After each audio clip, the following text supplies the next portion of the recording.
Evening, ladies and gentlemen, and welcome back to another evening of some incredible esports down here at Minnesota State University, Mankato. My name is Alex Zojalix Duvall, and joined with me here today is Overwatch sub Parkour B, going to be helping me out on the mic here tonight as we get ready for a great evening of some Overwatch featuring your Maverick Esports and St. John's University. Parkour, how you feeling tonight? I'm feeling great. This is my first cast, and I'm really excited to be here.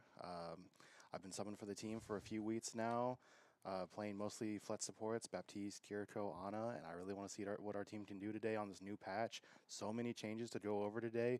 Completely new meta with a lot of heroes we have not seen in years, really. Will we see some Zenyatta, some Cassidy, something new today for once? It's been so much brawl. Are we getting something new? I'm excited to see what we got. So, like you said, there have been a lot of changes that have been happening to the game here within, like, I think, the last few days. Like, huge new meta, huge changes. Why don't you go ahead and start talking about that a little bit? Because, you know a lot more about the game than I do, so. Yeah, so pretty much every hero in the game got an HP pool change. Whether that's the smallest heroes like Tracer got at least 25, Widowmaker also 25, and we're seeing a lot of them. Any Cassidy or any May or anything like that also getting small HP changes, and that changes a lot. We didn't really change the damage that heroes do, so some heroes will not die as fast, but in return, they didn't want everyone to be tankier, so they also made all projectiles pretty much in the game easier to hit. So Cassidy, Ashe, Widow are going to be hitting more headshots, and that does so much damage. And that's what we're seeing a lot of people just either survive forever or explode. And they added a new passive to all DPS characters. If you are hit by a DPS character, for the next 2 seconds, you take 20% less healing from your teammates, and that can refresh. If you have something like a Soldier 76 or that Tracer marking people, hitting them over and over, they're going to take less healing, and they're going to be easier to take down.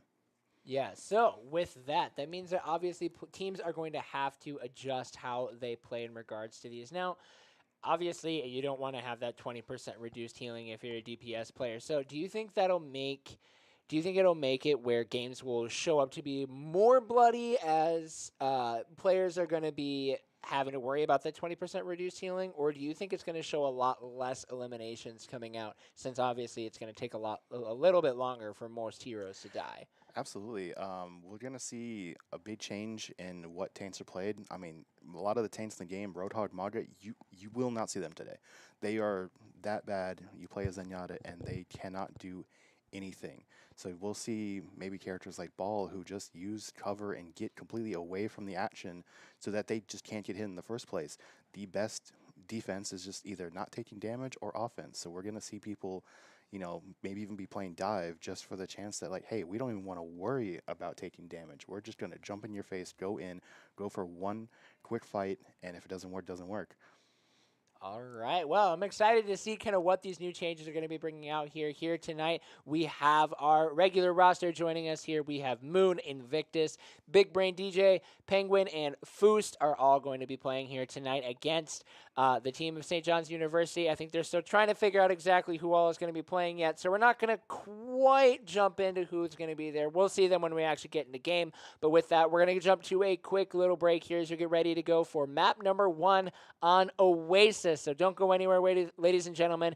Minnesota State University, Mankato Esports. We'll be right back in just a little bit.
Welcome back, ladies and gentlemen, to Maverick Esports. We are just moments away from getting into map number 1 on the control game mode here. We're going to be going into Oasis, on which I actually don't think I've seen Oasis yet, but here we are. I'm excited. We're going to be getting that game here. Oh, let's go ahead and pull that game up on the screen here so we can see. We've got St. John's University repping Jake, Sloth, Bree, Haruka, and Joey Baloney.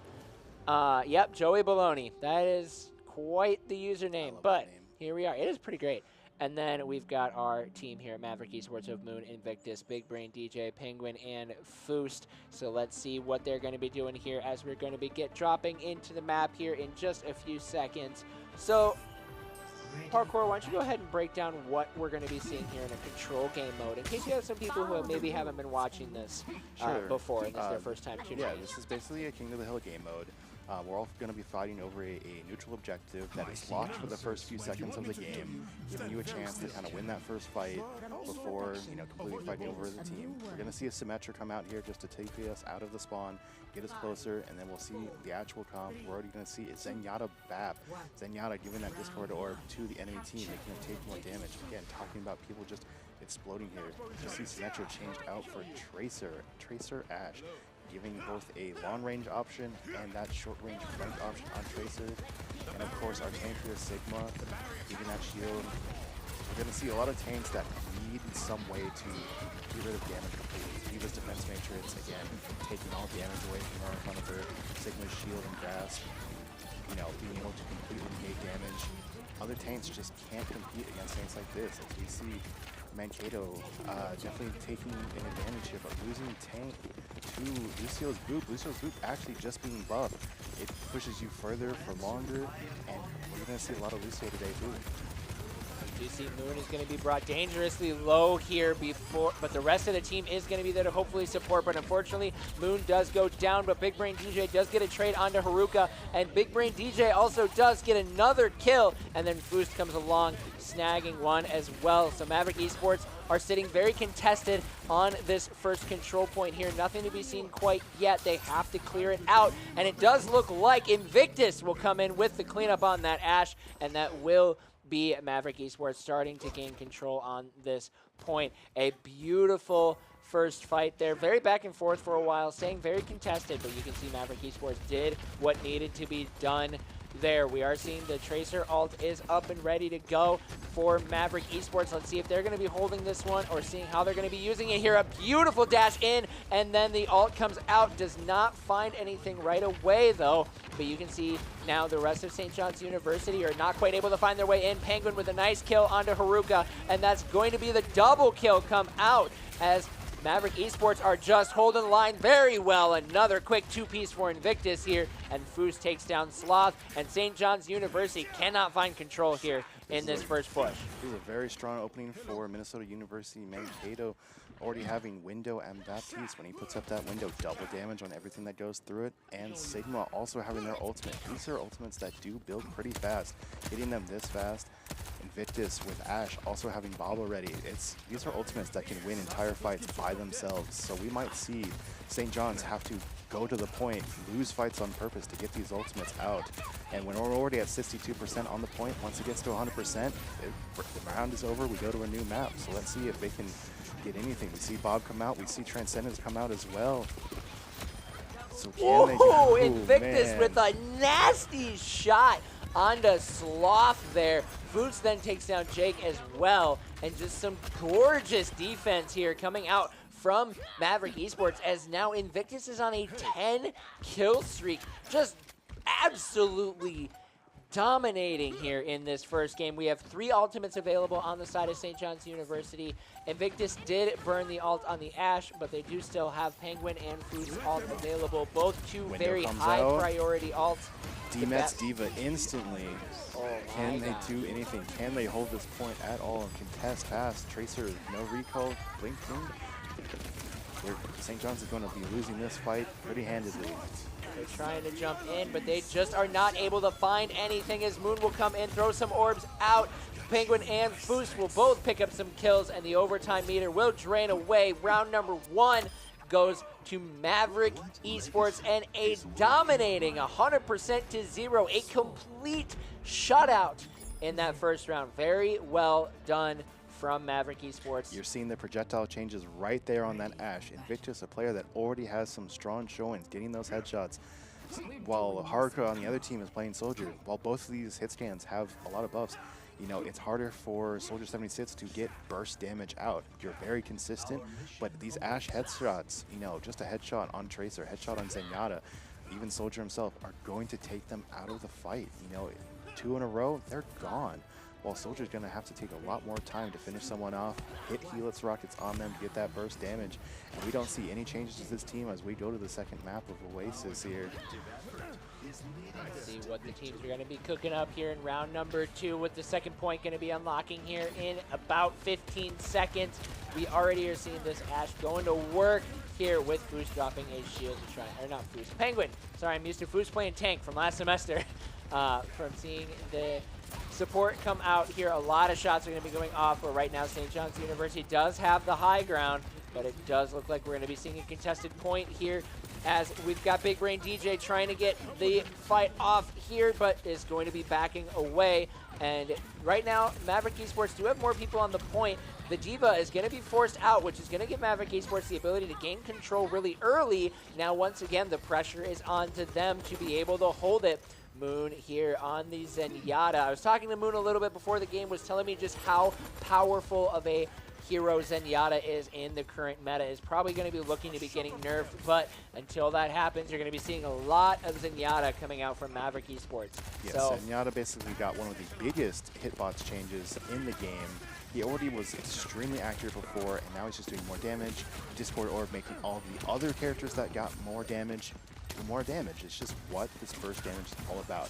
Another thing we need to note here is that St. John's University is running both Zenyatta and Lucio, which gives you just a lot of assassination potential, especially if they work together with Jake on that Tracer to just call out a target and dive them.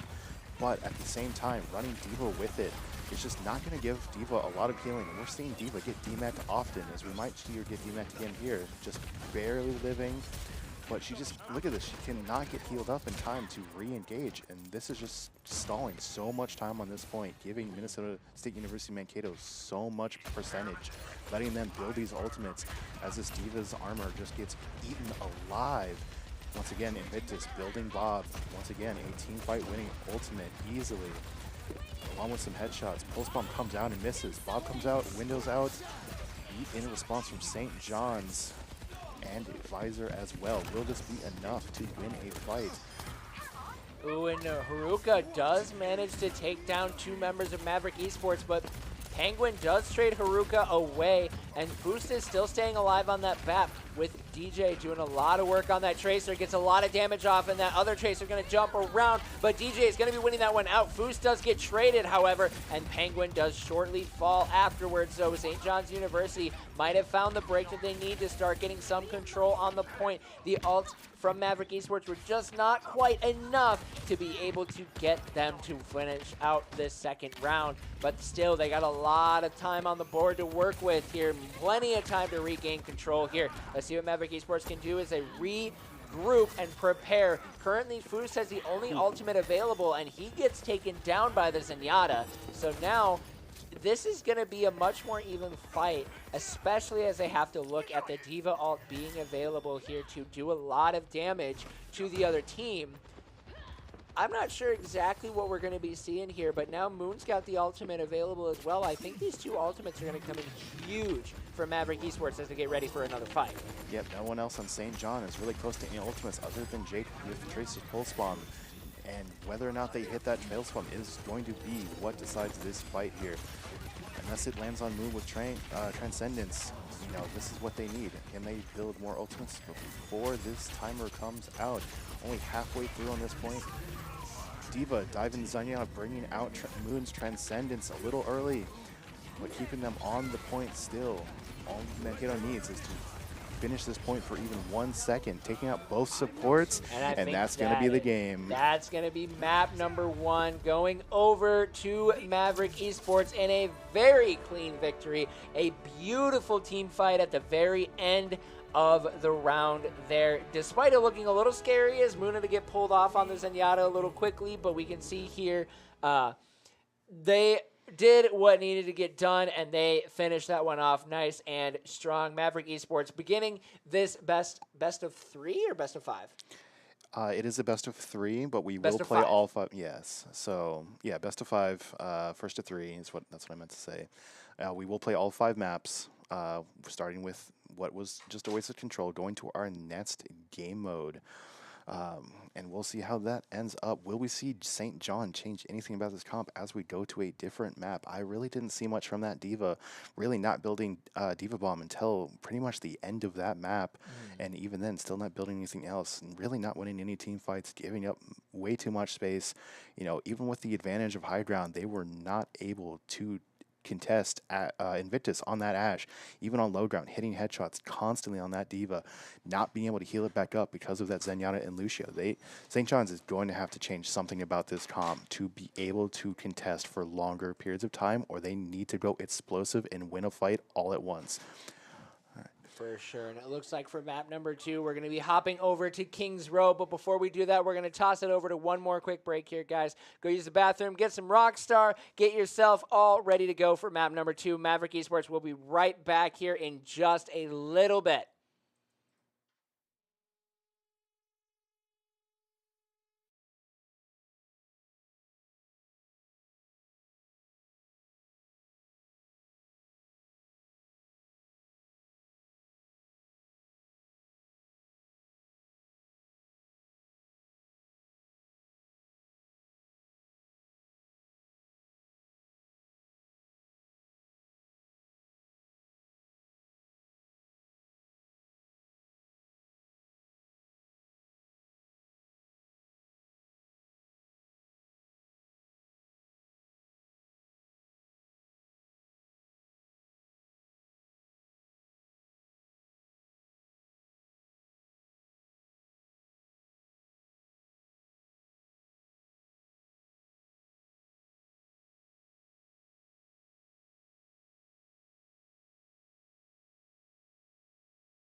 And welcome back, ladies and gentlemen, to Maverick Esports Overwatch. We just saw a beautiful map number 1 where our Overwatch team took it in control versus St. John's University. And now we are going to be playing, I believe it is push. No, not push. I don't remember. Hybrid. This is Hybrid Kings That's Row, right. which is historically very much a brawl-heavy map. This is kind of famous from Overwatch 1 for being the Reinhardt map, but you will not probably going to see Reinhardt today. And actually, talking again about meta, we don't see a lot of the brawl heroes either. We don't see Zarya, Ramatra, any of these heroes really being played in this meta for this past week. So it's really up to teams to be like, do we want to keep it with what we've been playing for years, or are we ready to adapt and try something new?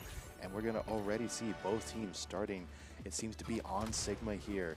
And we do see changes to the St. John's team comp running Lucio Baptiste this time with May Sojourn. That's definitely a little bit of a hybrid comp. Having the brawl comp capabilities of May.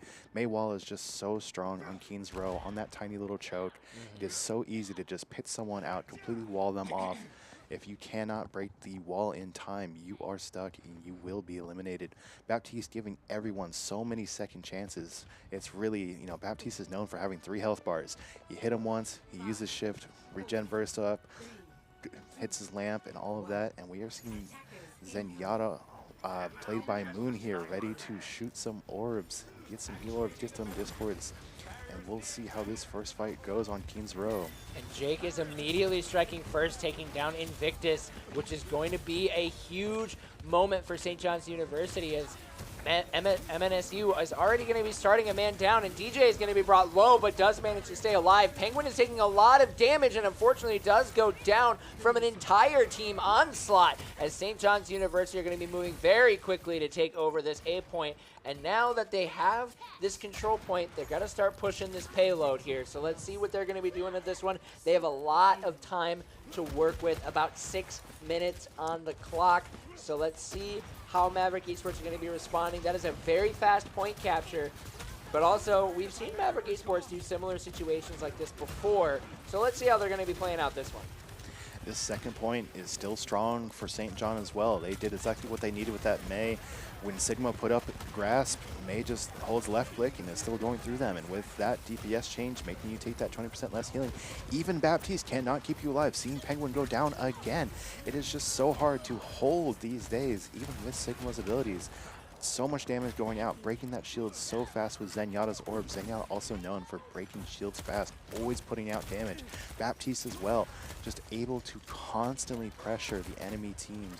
And can Minnesota State University Mankato deal with this pressure on the second point, already pushing it about halfway through the second point. They really need to take more fights and get something going on this defense to hold this cart away. Absolutely. Now we can see St. John's University is starting to make the moves here towards that first checkpoint. The Baptiste ultimate is going to be coming up. A lot of healing is going to be coming out as well. And we can see the rest of St. John's University going to be pushing right up. Invictus once again will be finding himself dead, and then Sloth and DJ are going to be taken down here, with Joey Baloney going down as well. And we've got an even trade here right now in kills before Bappo will be the one to go down. And this does look like Minnesota State University Mankato have found what they need as the Maverick Esports program start to push the payload backwards and are now preventing St. John's University from getting anywhere, which is huge, as the May is going to be forced to retreat back, and Penguin is just going to make sure they make their way all the way back. It's about sending a message, sending them all the way back to spawn, building that gravitic flux. The gravitic flux from the enemy Sigma coming out. Can they resist the damage coming out? You see the grass, but the May Mouse 1 still once again pushing through it. Beat Bob. It's just, this is Overwatch. This is how this game is played. There's so much stuff going on. Taking it out, Mankato once again. An absolutely massive pairing of ultimates there between Penguin and Invictus, and St. John University packing, as so many members will be going down in this team fight here. Very well done from our boys here at Maverick Esports. And just like that, St. John's huge advantage on time is halfway gone, down to a much more normal 3 minutes to hold this point, as they once again start building up those ultimates. Jake having overclock ready, Bappo getting very close to that window yet again, but nothing else in the ultimate bank. Up for MNSU Mankato to get their ultimate bank up as well. And Moon is taken out nice and early in this team fight, as that cart continues to push around that corner to one of the more difficult places on Keen's Row to hold. Let's see what Maverick Esports are going to be pushing, are going to try and do here on the counterattack, but unfortunately DJ will be going down to, and Invictus will follow shortly afterwards. So this is going to be a good opportunity, as Penguin will be following as well. Foose is the only survivor here and is going to be backing up as St. John's University now have 4 minutes as they make it past that first checkpoint to try and get it to this final few meters here.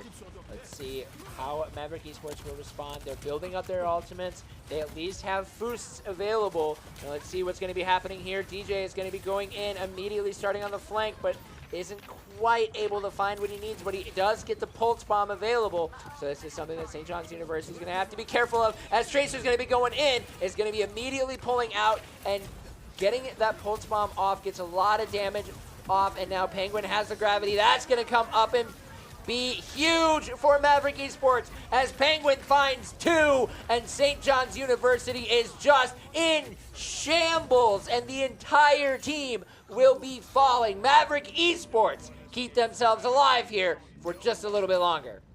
Now, this is the part of the map that Keens Row is really known for. This third point, having this high ground with this Ash ready on this very strong corner that Haruka is playing is just not able to contest this other than with those icicles. Icicles also having their projectile size increase, easier to hit those headshots all the way across the map with no damage fall off. The Sojourn Railguns coming out as well, really taking the Vicious off that strong position finally and pushing them MNSU Mankato further and further back on this third point. If they have to move back any further, it is not easy to hold this point. This is the strong corner that must be held. Blizzard coming out, taking out Penguin. Can they continue to hold? The orbs coming out. Invictus on the flank with Ash here. Can they find anything?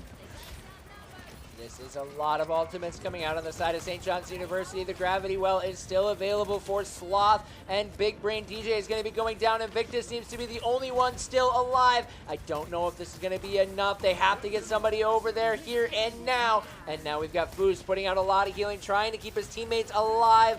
And this is... Foose is going to put in the work as they keep it contested here, but so many members of Maverick Esports just cannot stay alive, and St. John's University push it through to complete round 1 with all 3 points. This is going to look like a good game. Super balanced teams that we were just barely able to hold this to this point, but 148 on the clock at 3 points taken is still a strong first round.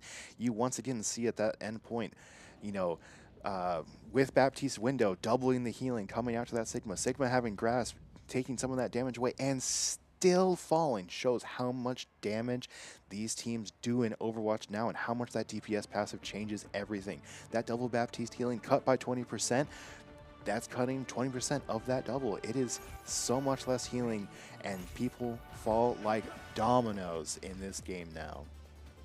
It's so interesting to see how, even though in a situation where every single hero got a health increase, yet games are still so much bloodier because you just can't keep them alive.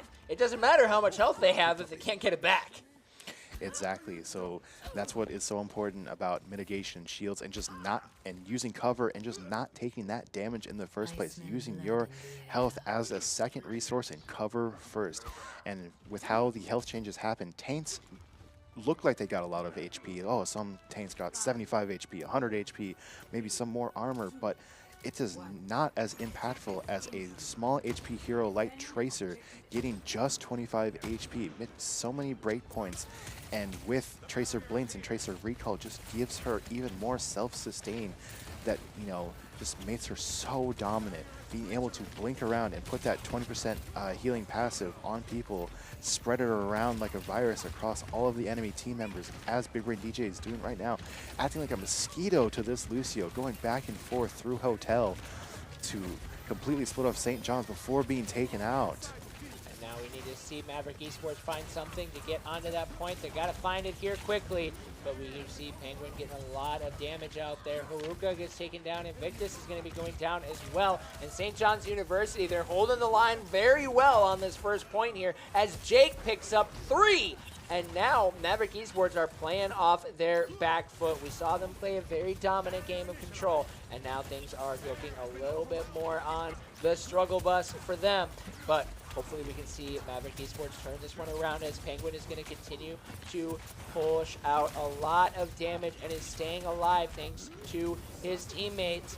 A lot of healing is going to come in. He's continuing to keep poking and using keeping grasp the here. enemy forced Window off. coming out from St. John, taking out Big Brain DJ. Once again, trying to hold this strong choke on Kin's Row. Another map point that this is known for. Getting past this first point is so difficult without ultimates, which is why St. John being able to do that on the first round gave them such an advantage, leaving Mankato to struggle to get even around this tower to the first point. Foost with Baptiste Window available might be able to get something here when they're ready to pull the trigger. Maverick Esports trying to find something, but Invictus and Moon go down. They cannot find the edge that they need to get onto this point. They do have ultimates available, and it's going to be interesting to see how the team is going to be comboing these together, as Penguin is going to be getting very low here on health. Now, hopefully, they can find what they need. Jake and the Joey Baloney will have their ultimates available on the side of St. John's University, but the Ash ult will come available as well. This is going to come down to a huge exchange of ultimates here as soon as they start getting popped. But Invictus unfortunately goes down and will not be available for that if it goes down without them there. That could be huge. The gravity will be dropped from Penguin combined with the Transcendence. Ultimates are getting dropped on the side here, and it does look like Big Brain DJ is going to be the one to go down on the side of Maverick Esports as the first kill. Nothing to be found off of this team fight here for Maverick Esports. This is not what they need here as they're running low on time. They only have 1 minute and 4 seconds to go to try and get this point captured here. They have to find it, and they have to find it now if they're going to going to keep themselves alive in this map. A huge three-piece comes out from Maverick Esports. Moon gets Haruka, Jake goes down, Bappo goes down, everybody goes down, and Maverick Esports have what they need. That BAP ultimate came in so clutch for Maverick Esports. They found what they needed, and now they have the point. They have 3 minutes now to escort the payload. Let's see what they can do with it here. And Kato now having a fighting chance. Another change we didn't talk about is that all ultimates in the games, their cost went up by 10%, meaning everyone takes just a little bit longer to get their ultimates, which slightly accounts for how much more damage everyone is doing, constantly being more accurate with those hitbox changes to hit those Hedges. Blizzard coming out, Counter Blizzard coming out as well. Which team will survive this? Everyone's frozen all in one spot. And it looks like everybody's going down. And it does look like on the tail end of this fight, Maverick Esports have found what they needed. They are the ones to win this one out, and the payload is going to be moving. A beautiful exchange there for them, exactly what they needed. Right now, Maverick Esports has to keep this momentum up. They have to get to that first point quickly if they're going to keep racking those points on the board. One more time around the corner to the hardest part of the Kings Row second point. If they can get around this corner, that gives them everything they need, every advantage they need to possibly get to third point. But Foos getting taken out by those main icicles at that close range, unable to hit anything past this cart. It's such strong cover for the enemy team, as just as it is for you. And they are unable to get around that corner, giving them maybe 1 or 2 more fights to try and have a fighting chance to stay in this game. Maverick Esports forced back, and the rest of St. John's University are going to come in. They're going to make sure that when they go back that they're going to stay back, but Penguin is going to be finding a kill onto Bappo, and this could be an opportunity here for Maverick Esports. However, the only ultimate that they have available is a Transcendence from Moon, and they, on the side of St. John's, they have the beat drop, and they have the gravity well from Sloth. Now let's see what's going to be happening here as Maverick Esports are starting to get that payload moving again. The Transcendence will be coming out. Nobody is going down at all yet. The beat does get dropped from Lucio here.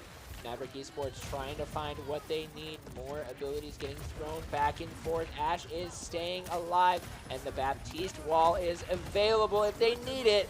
But that will go down, but the ice wall comes down at the same time, completely mitigating the entire use of that Baptiste wall. A beautiful counter wall there from Haruka, and Maverick Esports are going to be team wiped.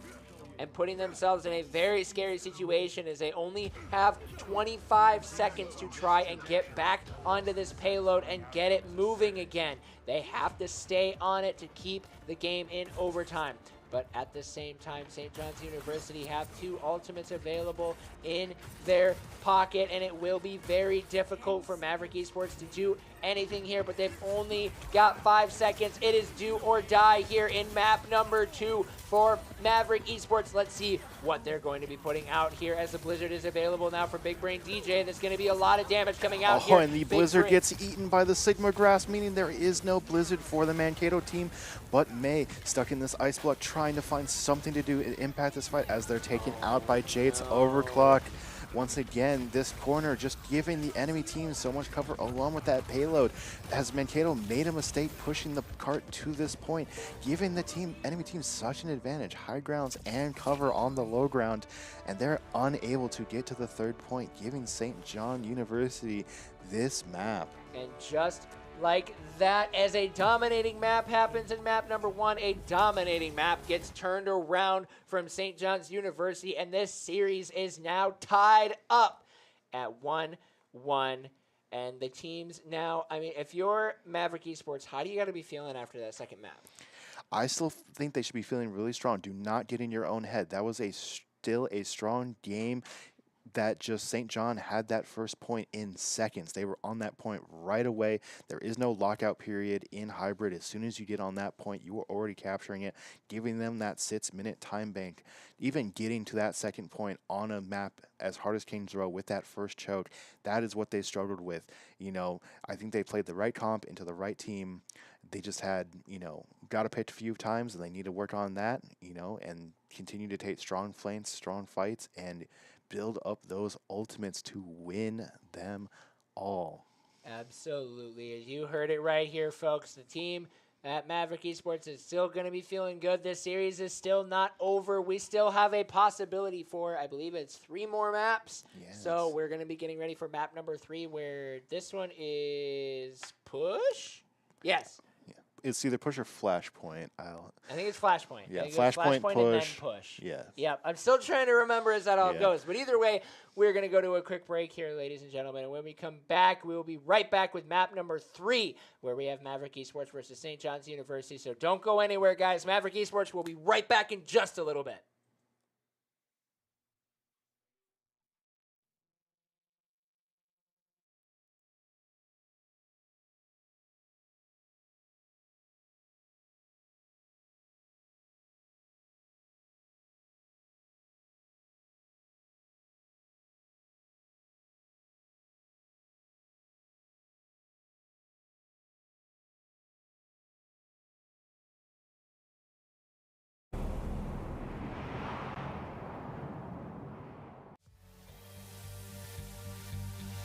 Sports without the physical activity. That's kind of how I explain it. It's just like regular sports, but behind a computer. I love the idea of esports. I think this has potential to grow and to engage a lot of students. Gaming with my parents, it did not go over well in the beginning.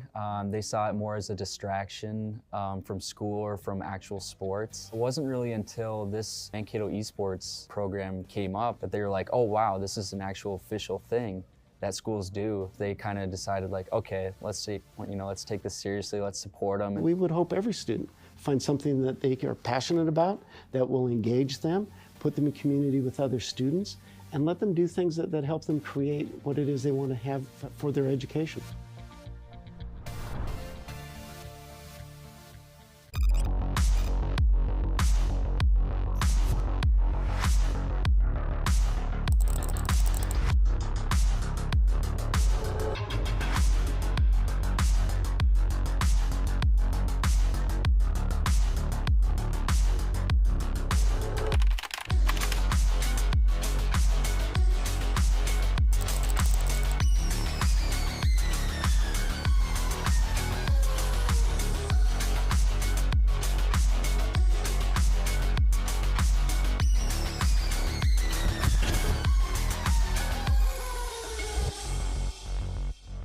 We're students.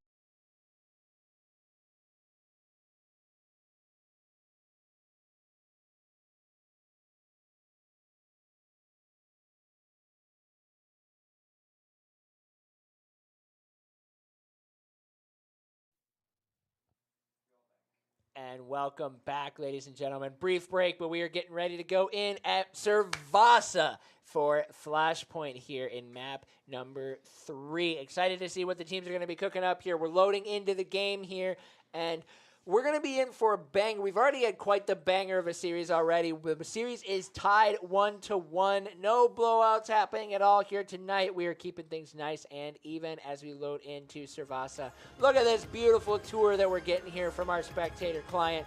It is just an absolutely gorgeous map. I love this map for Flashpoint. It is so interesting, and I love all of the different ways that the different all the different locations of the flashpoints, how the teams have to play around them. So what kind of comps are we going to be expecting here in this map? I think we might actually end up seeing Lucios from both teams. We're already see a Lucio from Joy Baloney there on St. John with Kiriko actually being played. Kiriko is still one of those heroes that I think people are still experimenting with. She didn't really have much of a hitbox change, just a little bit with those projectiles that were already doing so much damage, but they did not get any more damage. That is the biggest thing people are asking with Kiriko, is she is not as easily hitting you with just 2 headshots and taking you out anymore. And you've also seen Junker Queen on this map, a Junker Queen rush comp with Tracer and Sojourn. That's definitely mixing it up, and I think that's really going to surprise Minnesota State University Mankato. But we're also seeing Mankato stick with their roots, sticking with this Ash Tracer, Sigma, Baptiste, and Zen. Having that poke comp strength on something like Servasa that has long sight lines, being able to hold and push whenever they want. Can they find the bursting boost taken out early? Oh, the flank comes in from the Tracer. They have a lot to be worried about right now. The Flashpoint is going to be going live. Let's see which team is going to be the one to jump on it first. And it will be St. John's University are over on that Flashpoint. A lot of damage, though, is going to be coming from the Ash. As you can see, Invictus finding the shots, trying to keep the teams down and their health bars low. Keep them nervous, because then they don't feel like they have any ways to move in on this map. But unfortunately, St. John's University just are keeping everybody at bay. But Penguin does take down Jake, and now it is Maverick Esports on the offensive, trying to move in and get onto that point here. Nothing to be seen quite yet in this fight, but we do see Maverick Esports are going to be moving in. Penguin with a huge kill onto Haruka, and that's going to give Maverick Esports the opportunity to get in onto this point. They're starting to get it captured, but it is going to be contested here. Maverick Esports have to keep it up, hold it strong, and that will be more enemies going down. And a beautiful fight win from Maverick Esports as they can now take this point. But St. John's University did get it up to 75%, so this point is still anybody's point to win here. And St. John University having a very fast Kitsune rush, already being 75% on Joy Baloney to the beat drop as well. Jake having pulse bomb. We don't see a lot of Junker Queen because remember, with that 20% reduction passive, that includes Junker Queen's passive. When she hits someone with her melee or her knife and is getting healing from her abilities and ultimate, she takes less damage. Let's see these ultimates come out. Davidic Floods take Junker Queen into the Penguin air. with a beautiful ult that gets paired up with Invictus, and all of St. John's University is gone.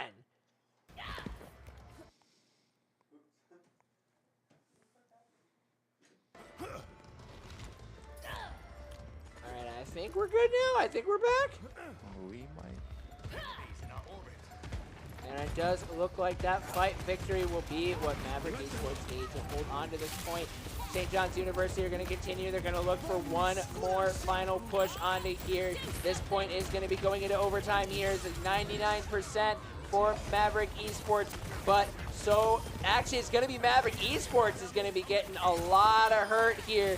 Let's see who's going to be winning this one out. It is a quick battle here, and it does look like Maverick Esports do what they need to do to secure that first point. I was so scared seeing 2 people taking out that by that pulse bomb. They did react and throw the lamp down, but the lamp did not deploy in time to save their lives. But Minnesota State University Mankato still holds the point, getting the 1 point they need towards the flashpoint. Now going to an entirely different area of the map. You got to be ready for all 5 points. You don't really get to change your team comp in Overwatch very often. If you want to do that, you're going to be sacrificing huge amounts of your ultimate charge all the way down to 15%.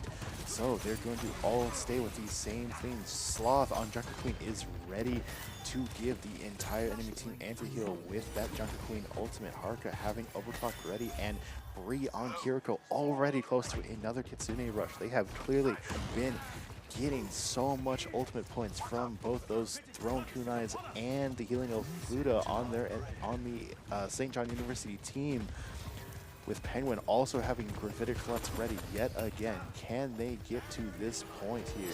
Esports are going to have to start looking for some opportunity to get in here. They do not want to have another situation where they are held until the very last second to get in onto that point. Penguin's going to find 3 with that Gravitic, his ultimate. I just spaced on the name of it, and that's going to be multiple members of St. John's University are getting absolutely decimated by Maverick Esports, as the rest of Maverick Esports are coming in and doing some work. Moon and Invictus with more kills, and that will be pretty much a complete similarity, same exact situation from Flashpoint number 1. I'm sure St. John's University gets to 75%, and Maverick Esports come in and clean up and say, now this is our point. That last fight started with Sloth on Junker Queen from St. John University, actually missing Junker Queen ultimate with no effects applied to it. They are going to be kicking themselves for that. They were so close to getting a huge ultimate onto the Mankato team and completely winning that fight from the start. Now Sloth switching over to Sigma last minute, getting that 15% ultimate charge out of the gate. Is it going to be enough to contest this point, as both Traces of both teams dueling it out here? But the team with the DJ is going to be the one forced to retreat from this. Tries to zip back, but unfortunately Jake reads it all and will be taking down Big Brain DJ there. Boost is going to be going down as well. St. John's University are looking for the opportunity to get in here. Invictus is going to be the one to go down next. Penguin is still holding the line. Maverick Esports are trying to hold this for just a little bit longer. We will be once again going into overtime, but Penguin does go down, and St. John's University have the opportunity now. They have the point, and it is now Maverick Esports. Are they going to choose to fight for it, or are they going to move on? always be fighting for these points. Only 10 seconds remaining. That timer goes down so fast. I don't think they can even get there. Yes, they're just going to move on to the next point. It's so sad to get all the way to 99 and still lose that point. And, you know, with no ultimates in the bank other than Big Brain DJ's, Tracer's Pulse Bomb, Bree once again getting closer to another Kitsune rush. Jake with a Pulse Bomb ready as well. Their ultimate bank is just constantly full with something in the tank ready to affect these fights. Can Mankato get closer to that Gravitic Flux on Penguin Sigma to win this first fight on the third point of Flashpoint, unlocking in less than 10 seconds. Let's see what Maverick Esports are going to be cooking up here as this point's going to be unlocking here, but the fight has already begun. Big Brain DJ's already got a huge flank here. The Pulse Bomb is going to be going out. Does not look like it's going to be finding anything, but Penguin is going to be dropping all members of St. John's University right back down into the ground. Haruka, Bree, Joey Baloney, and Sloth will all find themselves going back to the dropship to respawn. And this will be Maverick Esports now, for the first time, with the early control. This is yet another point on Survasa Flashpoint where Invictus's Ashe is just so strong, able to get up onto those high grounds that are so hard for the enemy team to hit. Jake just does not have a way, but then Invictus gets taken out right at the beginning of the fight anyway. It's so interesting to see how this hitbox adjustments have just completely changed the dynamic of the game. It does not matter. You are not safe. Boost takes down Jake, and now this is St. John's University getting a lot of ground on this, but it does look like that Maverick Esports are still winning this one out as Boost is just not getting touched. Joey Baloney is going to be the one to go down. Sloth goes down. Haruka goes down. And very quickly, Maverick Esports are going to turn this fight around. Similar to control maps like we saw at Oasis on the first point. Once you have the control point, all you have to do is keep one person alive on the point to continue to hold and gain points as long as you've taken it completely. And that's what is so strong about being on the point. The point is usually hard to get to and easy to flip with ultimates only. Pulse Bomb coming out once again, missing Suzu from Kiriko, once again saving her life as well. Gravitic Floods, is it finding anyone? Joy Baloney is falling first. Overclock now coming out. Can they find it? Kitsune Rush as well. They are fighting for their lives to get this point from St. John to take Mankato off the point, but Bob coming out ready to control this point and hold it. But the beat comes Bob late. does the work, and that is looking like Maverick Esports are going to be holding on to this point as Jake and Joey Baloney go down. Bob does the work. Bob is the GOAT.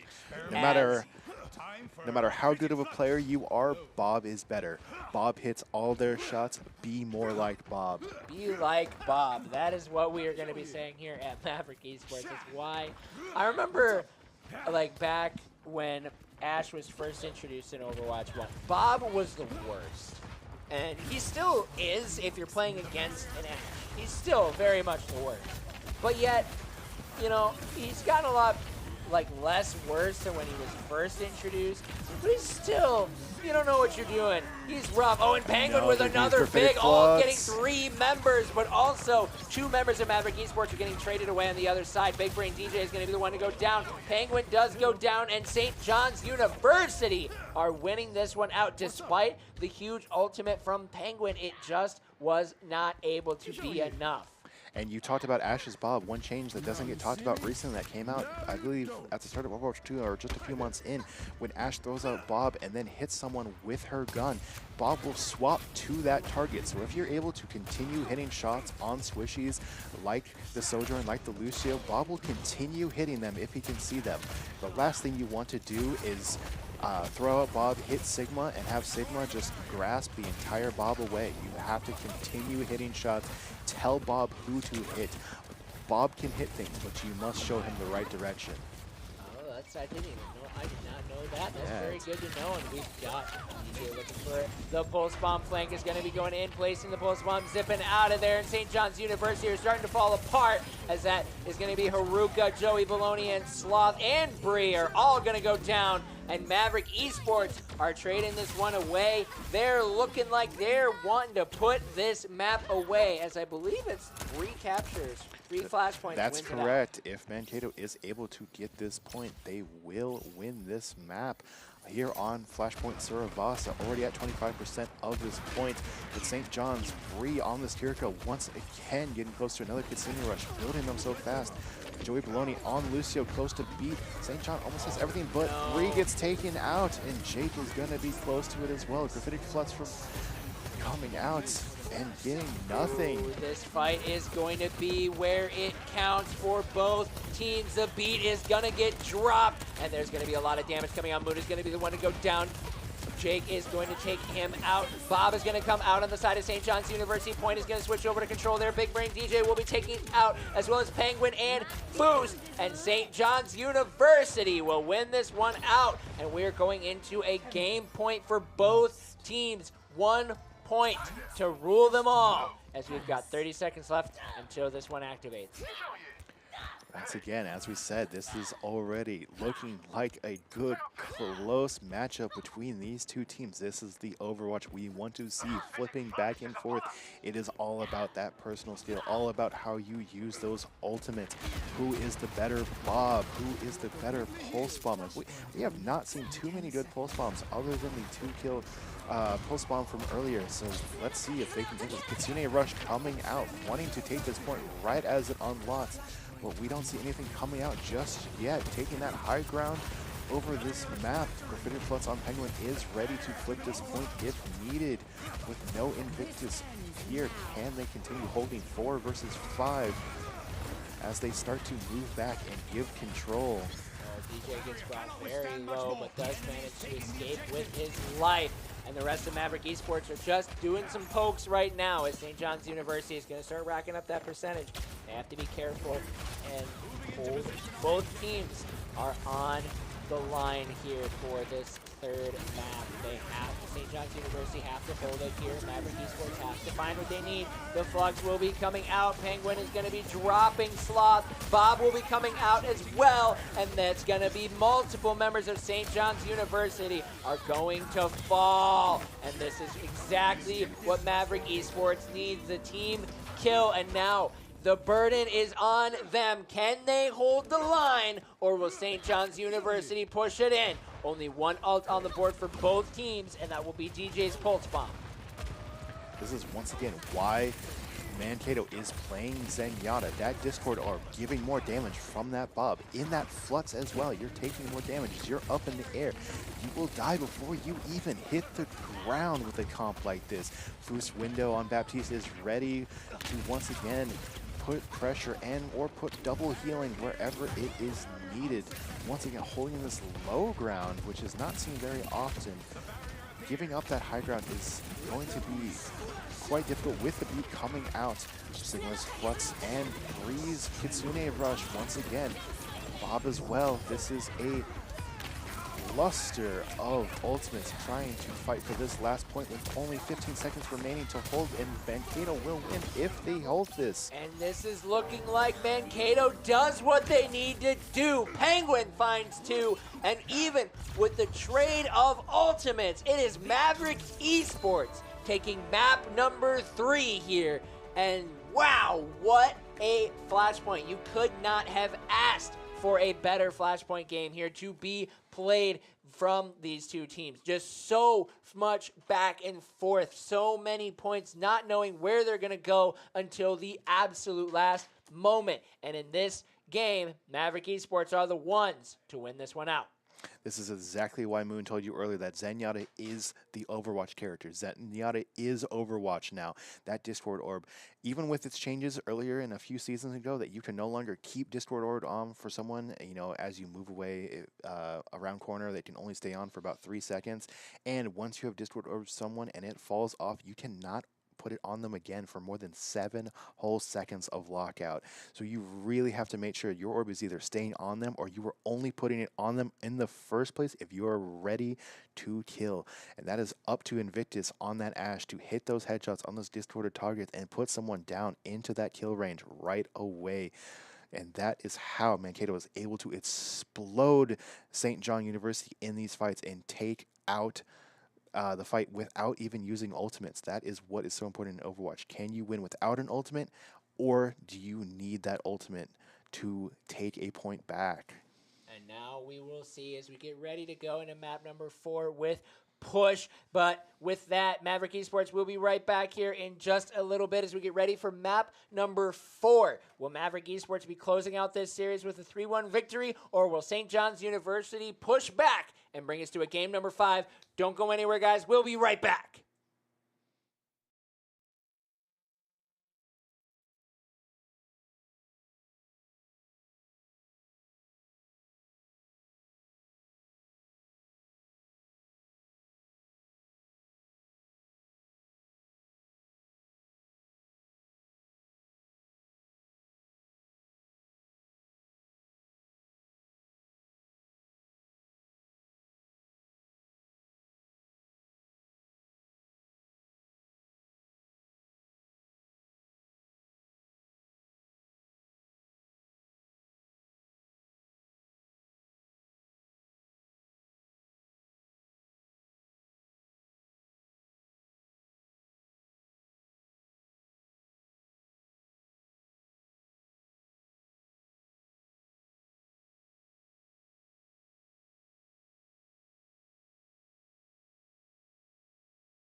And welcome back, ladies and gentlemen, to Maverick Esports Overwatch. We are in the middle of a hype series with St. John's University. We're going to be loading into New Queen Street here for Push as we get to see which team will be coming out on top here. Will Maverick Esports be closing out this series in map number 4, or will St. John's University be bringing us to a map number 5?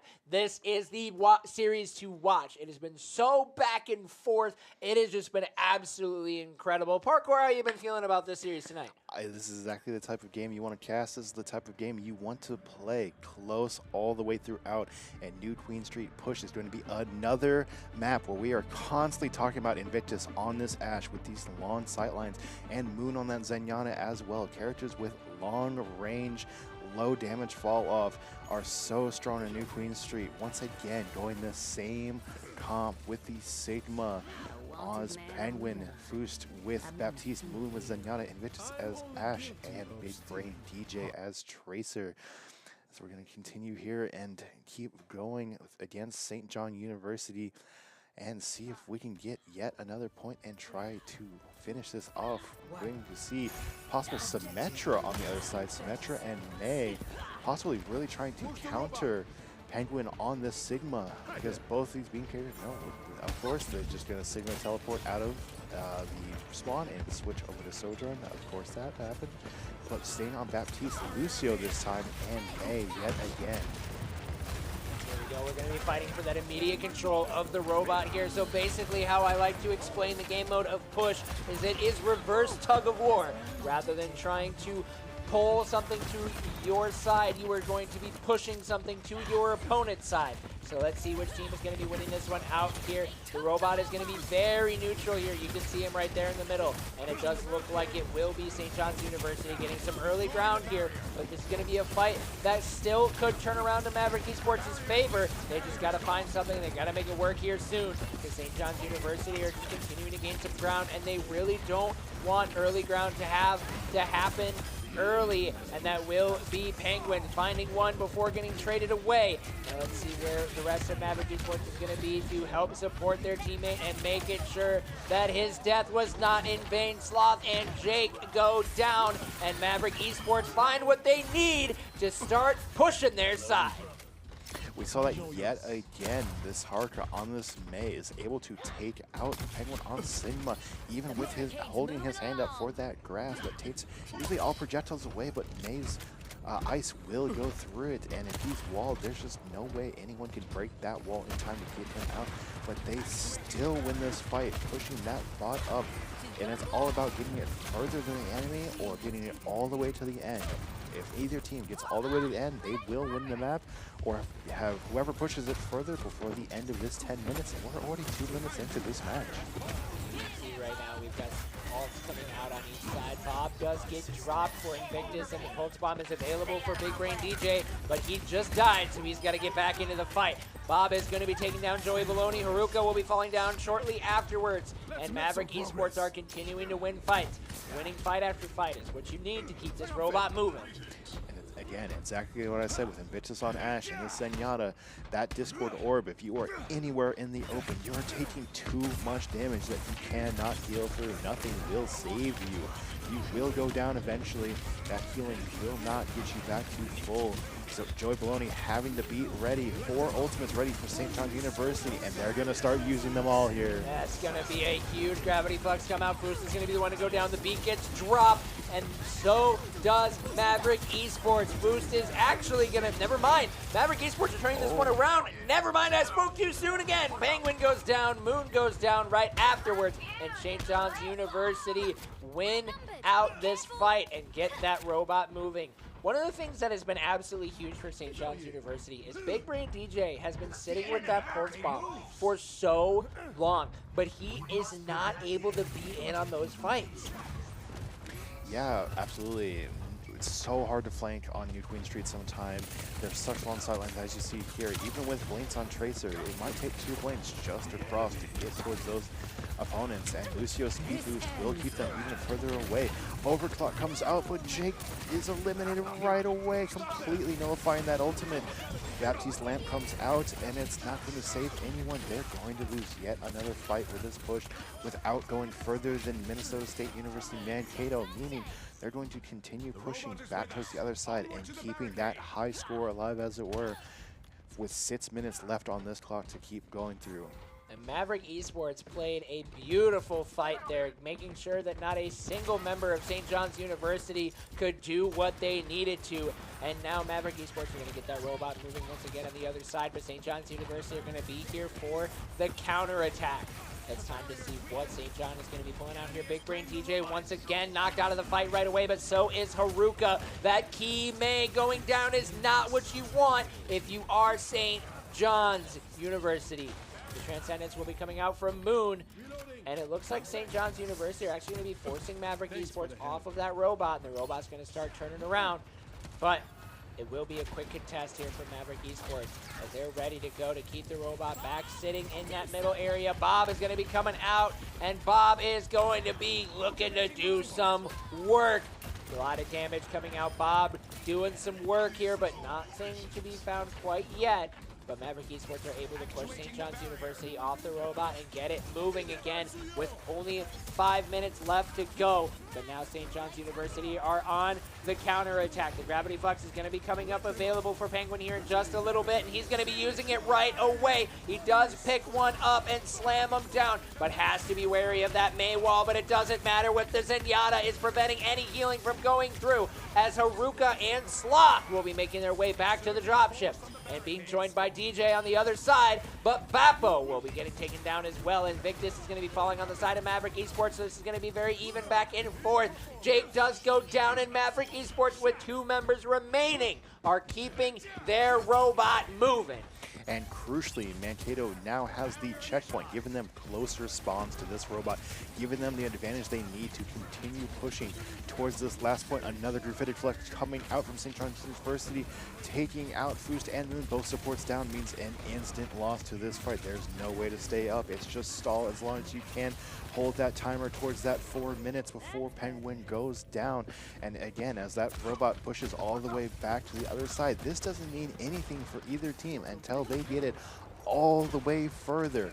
They still only halfway through the map, taking out that checkpoint and forward spawn from Mankato. It's back to the neutral. Spawns from both teams will be all the way back at home. It is a long walk if you are limited at any point. Do not get picked early, and do not let St. John University push this any further. Big Brain DJ coming in with the pulse bomb, trying to get an immediate jump on this fight, and Penguin is going to be taking a lot of damage and will be going down. Moon and Foost are unable to keep him alive, but that will be St. John's University winning that fight out very quickly, and Invictus is going to try and do what he can to keep people off, but they're going to be trying to stall ults, waiting for the rest of the team to come in, and maybe Maverick Esports can find something, as St. John's University will push the robot farther and farther and taking the lead here. Maverick Esports have to find something. They have to find a hole in this defense. Not a hole in Invictus, that's for sure. Now let's see what Maverick Esports is going to be doing here, as the rest of the team is going to be joining up on this fight. They've got 2 ultimates available after Bob being used. That's going to be only Foos to be dropped right away here. Kind of a slower fight to be taken here, but Maverick Esports is going to get that robot turning around, heading back towards the other direction. DJ is going to be going down. Sloth will be going down on the side of the SJU, and that the Gravity Flux is still available for Penguin, with nothing to be found quite yet. Penguin getting brought dangerously low, finally goes down. This is not looking good for Maverick Esports.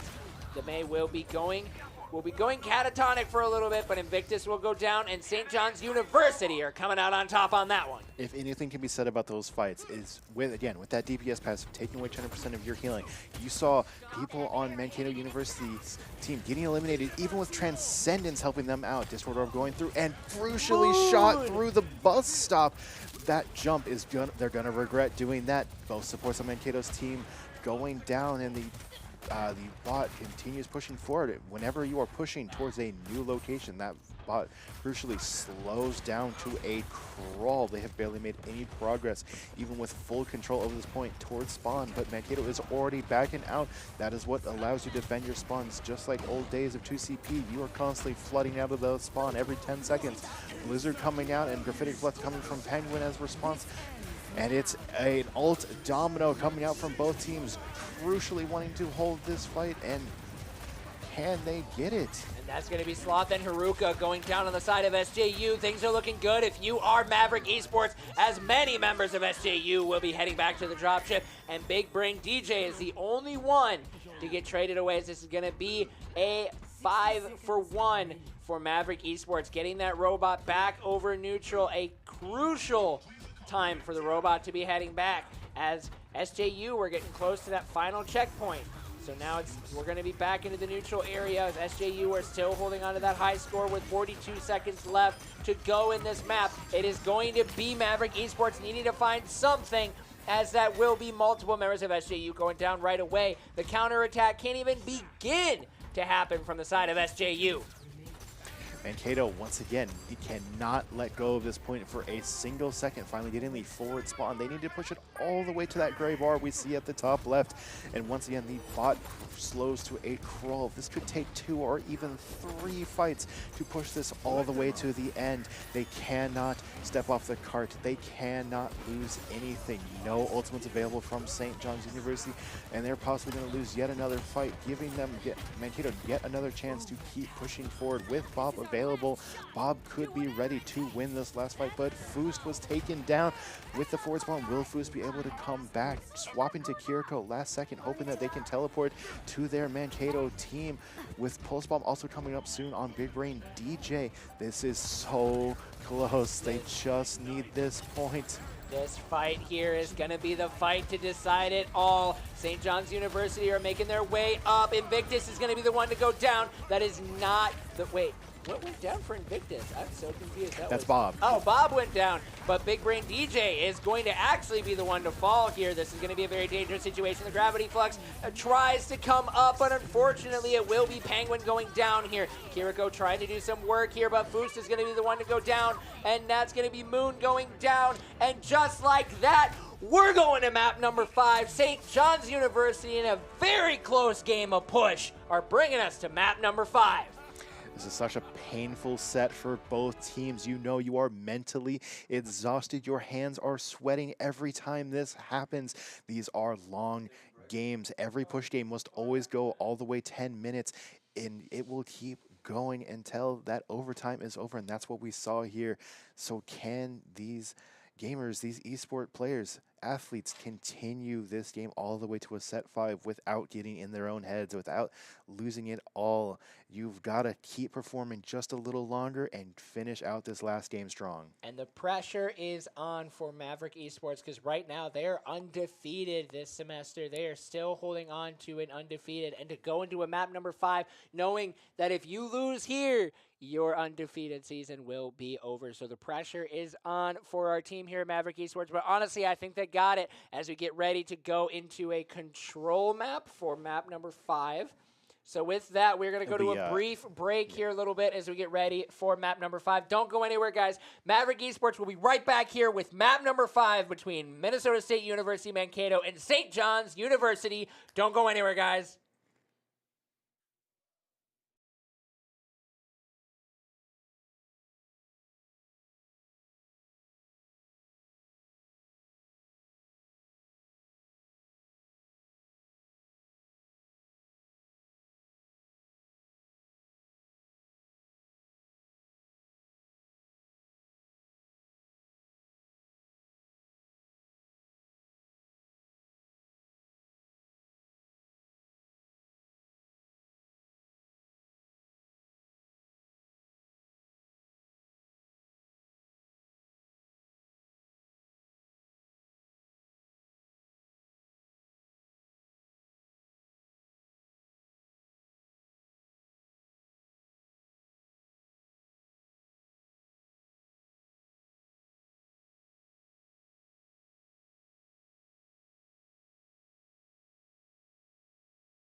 ladies and gentlemen.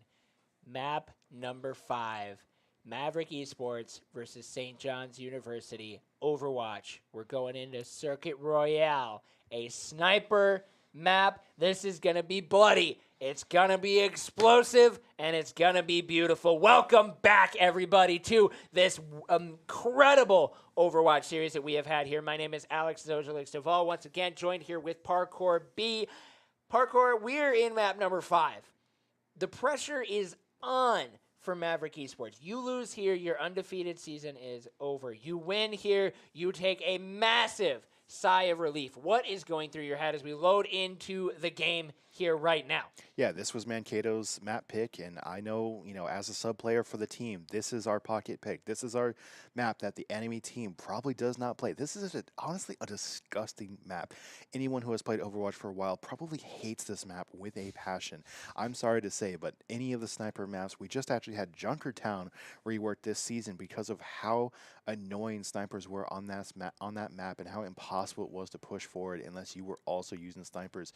And we're going to see something very similar here on Circuit Royale of just this idea of, and we already see a Widowmaker coming out from Invictus and Bridbrain DJ swapping from Tracer to Sojourn, another hit scan ready to go full poke team, ready to keep St. John University in their spawn, ready to go for, exactly what we just saw there. These, grapple hooks into weird areas to go for big headshots and hope for everything to go well. What will we see come out from St. John University on this long-range map? So in this final map here, we're playing Escort, which is basically on Hybrid. We have the control point and the payload, but on Escort, it's just the payload. Oh my gosh, that angle! What? I told you, it's disgusting. That's why you're going to hate this map. You're going to see that happen 5 more times probably by the end of this map. Always constantly looking over everything. You think you're safe from above? Think again. That Widowmaker can be anywhere, ready to headshot. That is why you are forced to play Sigma, just to give your team a chance to get through. And you see Haruka taken away from Foost and that Widowmaker shot, and with the Discord orbs coming from Moon, they'll take even more damage. And this map is notorious for those weird angles. You just saw Invictus shooting under a car to hit someone's toes and hit them with a bunch of damage. That's crazy. The damage from this Widow is insane, but also the health bars for SJU are gone in this first fight. Penguin takes down Sloth, and SJU are running backwards. Great start here for Maverick Esports. 3 minutes left to go. They're feeling really good after that first fight. They're set up strong. They have what they need. This Widow, oh no. There's going to be a nasty shot here. I'm feeling it. Yep, once I'm again feeling with it. that grapple hook ready, always constantly ready to go up and above to look for those crazy angles where Sigma Shield will not protect someone in time. Sojourn Rail as well. Sojourn Rail, crucially, with the HP changes, cannot one-shot someone as easily anymore. Haruka taken out by Invictus' headshot that Sigma could not protect, and they are just barely able to push forward, needing Baptiste Lamp to even hold this high ground. SJU needs to run back, or they are all going to be eliminated here. And that kill onto that Mei, we've seen it throughout the entire series. Mei has just been an absolute thorn in the side of Maverick Esports, and now Invictus has got Haruka's number, to the point now where Haruka is going to be swapping over onto that Ashe, but at this point, Invictus has their ultimate available. The Gravity Flux is available for Penguin as well, and Foost has their ultimate as well. This is going to be a very dangerous fight here for SJU, as there's a lot of ultimates on the side of Maverick Esports. The Gravity Flux comes out, and that's also going to be the ult coming out from the Widowmaker, and there's still the Transcendent, and Foost will be dropping his ultimate. This is going to be many members of SJU are just going to take out a lot of health bars. They try to use the gravity to counter on the side of SJU, but it does not matter. A team wipe for Maverick Esports. Will we not even see the rest of this Circuit Royale map? This first point is so notorious. It's exactly what we've been saying.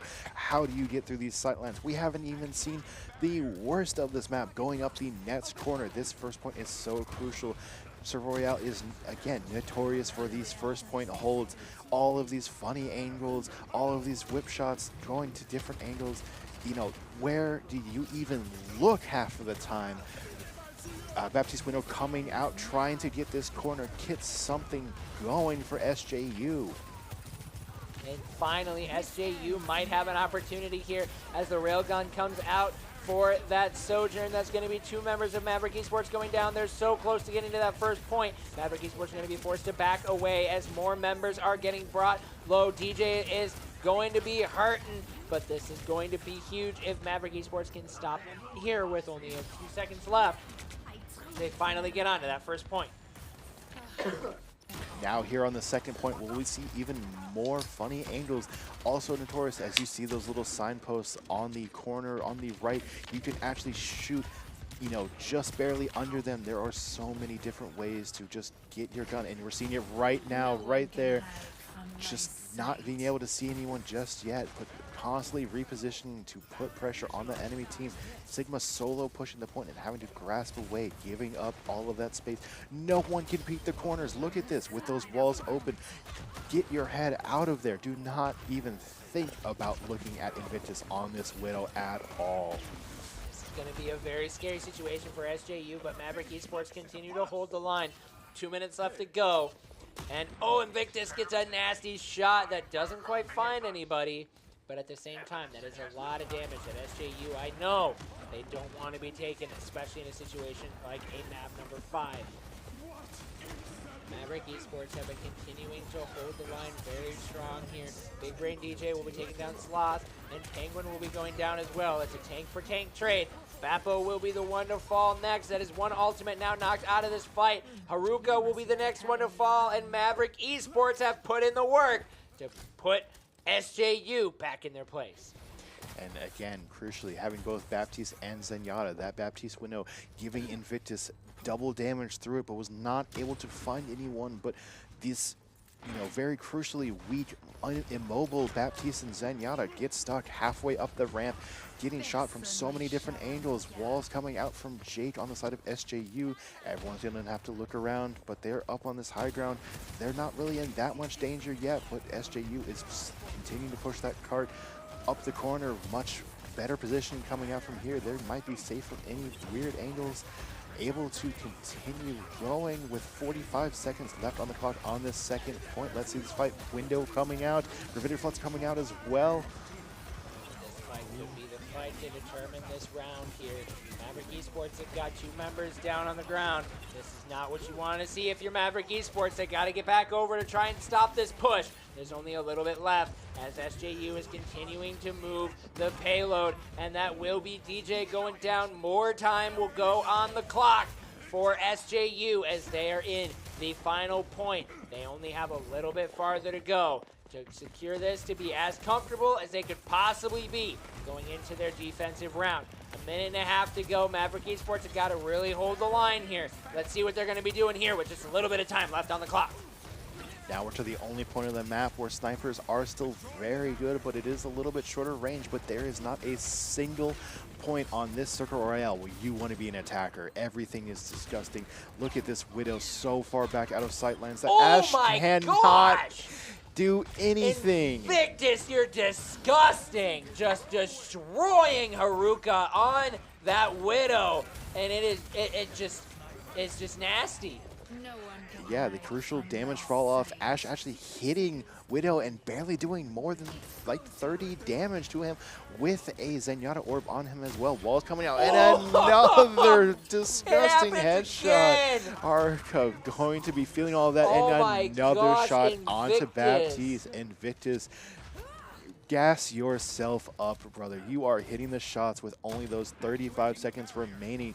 If this is it, you are going to be sending Mankato into this 5th game victory. If SJU cannot get anything going, barely missing that headshot onto Invictus. These Widows constantly looking at each other. Bob coming out. Revitter Flux ready from Penguin. This is going to keep going back and forth onto this last point. once again, another part of the map that is just so impossible to attack no matter what team comp you run. But they're so close. Will they be pushed off of the point with Gravity Transcendence Bugs coming is gonna out? be coming out from Penguin. The Transcendence comes out on the side of Joey Baloney, and Moon is going to be the one to drop. SJU have found what they needed. We're into overtime as Penguin is holding the line here, but he does go down. Invictus is trying to keep everybody off. This is going to be very close here, but the round will be completed. SJU makes their way inside. Maverick Esports need a full push to keep this one going. And we see there the Sigma feeling comfortable with 250 HP left, gets discorded, gets headshotted, and dies with grasp available, thinking that they're safe. This is what happens when there's so much damage in the game. You think you're safe, and Widow peets her head out, and your head is gone. In this game 5, getting that 3rd point completion with overtime on the clock, giving Mankato an advantage if they can push it further in less time. Will it give them more time bank for the Nets tiebreaker round? And will we see this first point again? Will we continue to see Widow from the beginning? Now we get to see SJU on attack, going up and over the buildings for some funny angles. Anywhere you come from, you will find someone to shoot. This is a comedic map for these sightlines. This is do or die for Maverick Esports here.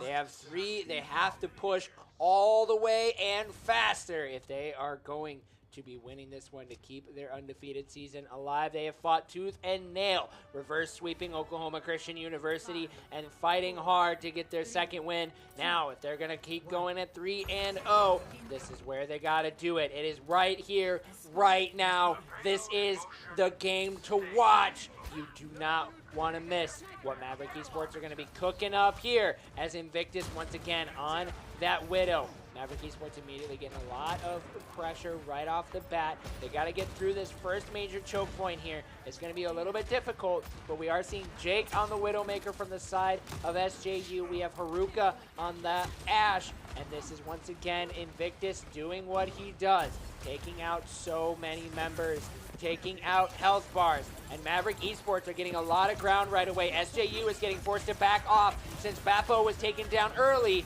This fight is going to be looking very much in the favor of Maverick Esports. SJU are backing away. Haruka will be the one to go down. Penguin is getting a lot of damage on to his opposing tank. Invictus is still continuing to do the work on that Widow. Doesn't get the grappling hook right away, but he's got the upper angle. Doesn't quite find the shot, though. But Maverick Esports, they're pushing the payload to this first point significantly faster than SJU were able to get there, so they've got a lot more time to work with. Maverick Esports are looking good as they hit the first point. SJU losing that first point that fast, you are going to be hurting to. And this 2nd point as well is so much map control is gone. Mankato Esports is ready to stop them from coming back to this entire area. Mankato may be able to get both points with only 1-1 fight without using any ultimates at all. Being able to win fights like this, you know, this early on, just from pressure. You know, we had Bappo taken out early, but this is with very few eliminations in this game so far. Walls already ready from Invictus just from the damage they put out. You don't even need to hit the headshots. Body shots are taking out so much of your health, and we see them pushing forward. Transcendence coming out, Walls coming out. So much is ready. Window coming down as well, taking out Sloth on the Sigma, and that's going to take the 2nd point as well. We see Haruka changing to Hanzo on this point, getting that 50% towards that Dragon with, you know, taking out Invictus there as well. Very late change in the map to try something different. Will it be in time to be able to do this sniper-dominated map?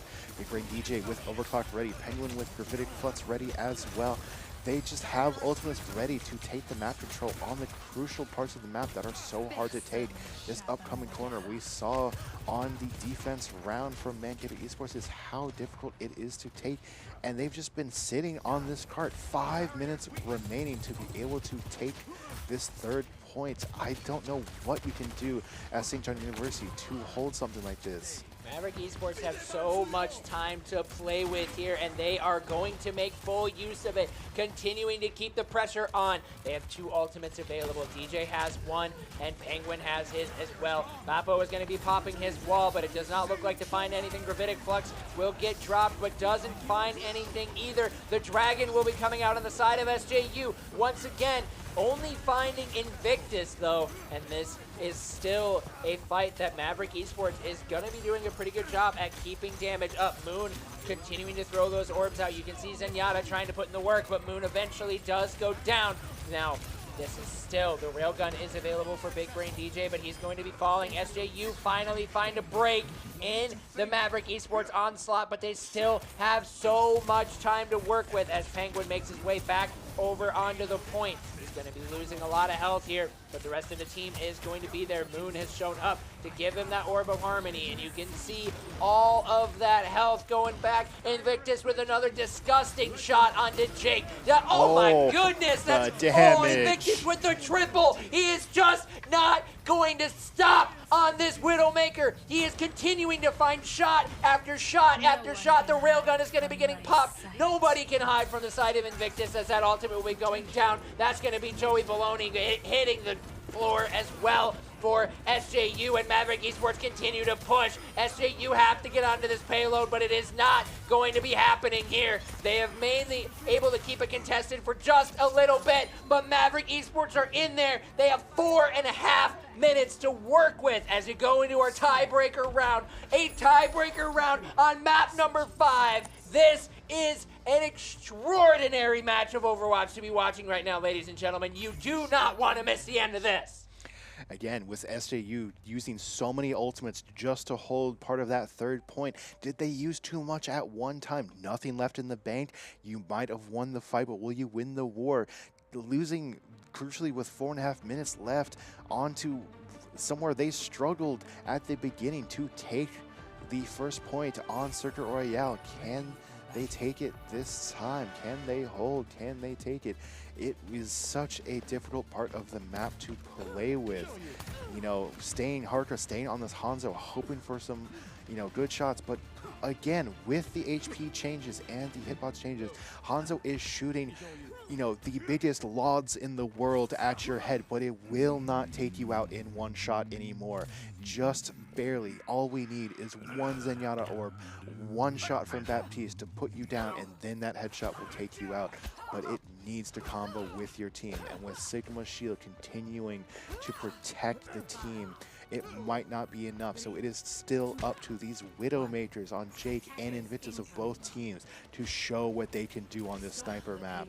1 minute on the clock, and SJU are out the gate to get that payload moving. Let's see what they're going to be doing here. They're not going to have a lot of time to mess around. They cannot be losing any fights. Maverick Esports just need to hold. They don't even really have to win fights. They just have to keep them back. Invictus is going to be the one to fall. That kill is going to be absolutely massive for SJU, as Invictus has just been a thorn in the side of SJU, but Penguin will not be going down. This is going to be a lot of damage going out here. Sloth is going to be brought low, but he's staying alive for this moment. Maverick Esports are choosing to take this fight and keep them back. The payload is still moving here. Moon is going to be the one to fall. This is not going to be looking good for Maverick Esports as the payload is still moving with 9 seconds left to go. What will Maverick Esports be doing here? They don't have the manpower right now. They need to get somebody there. DJ is going to be the one to fall, and this is SJU are keeping themselves alive in this one. They're keeping that payload moving. This overtime has not stopped. Invictus still has yet to find anything in this tiebreaker round, as Haruka will be taking him down. SJU are not going to go quietly. They're approaching that first point. They're going to be keeping this one alive as the overtime clock refuses to go down. Many members of SJU still alive. They're keeping it pushing. They're going to be hitting this first point, which means they got a little bit more time to work with. They're going to be back up. Overtime still going as they hit 4 points. Maverick Esports not able to find anything on that first chunk. And now, Maverick Esports They're now the ones on their back foot. They got to find something. They have to take them down. Gravitic Flux is available for Penguin. Transcendence is going to be ready for Moon here soon. Invictus is going to have his vision available. The back wall is going to be popping on the side of SJU. They're going to be looking to take this fight. They have to win out. But Maverick Esports choosing to not take it, even though the wall goes down, burning that wall immediately and finding nothing for it. 2 ultimates are available. The Gravitic Flux is going to be going up on the side of Maverick Esports. That's going to find a little bit. Transcendence is going to be going down on the side of SJU. More fights happening all over the place. Transcendence and the Vision going to be coming. The Dragon gets popped for Hanzo, and Invictus and Big Brain DJ are going down. That point payload is still moving. SJU are keeping this overtime going. They will not stop as they hit that second point. We have been in overtime for so long, and SJU are keeping the payload going. They just won't go quietly into that good night. They are going, if they're going to go down, they're going to go down clawing and scratching. They just have to keep pushing, but Maverick Esports have to keep the wall up. They have to put something up. They're not able to relent right now as they only have 1 ultimate available with the railgun. Oh, and the Baptiste wall is up now on the side of Maverick Esports. No ultimates available, but Invictus is down again. This Hanzo has proven to be a menace. And now the Baptiste wall will be going. The railgun is going to be getting popped. That's going to be Sloth going down. That tank is going to be huge to get out of the fight. Zenyatta is going to be down, but SJU are staying on that payload. Penguin is dangerously low. Is going to be forced to back away as 2 members of Maverick Esports will go down. SJU are still in this. They are going to keep this payload moving. They're not going to stop pushing here.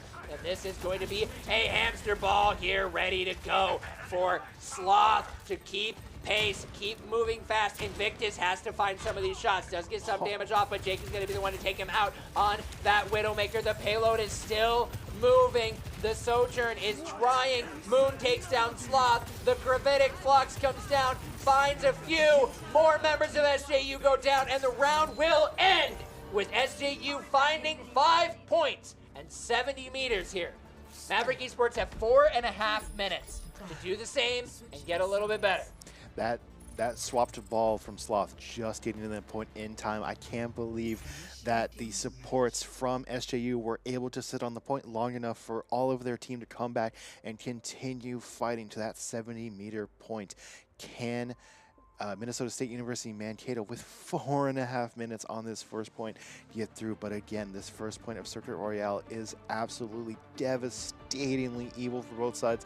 And now that we've seen Harka get warmed up on that Hanzo, and they seem like they're going to stay on it. Crucially, I said that Hanzo cannot one-shot except for Widowmaker and Tracer. And we have seen it happen multiple times in this map that Invictus has been picked by those enemy snipers.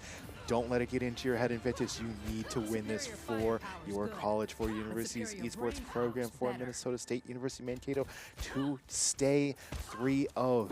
You have so much time. Go for the right angles. Get those same headshots onto the enemy Widowmaker and Hanzo and take them out. It takes creativity and it takes nerves of steel at this point in a fight to keep it going. Seeing these same fights come out, seeing these same comps come out once again on Circle Royale.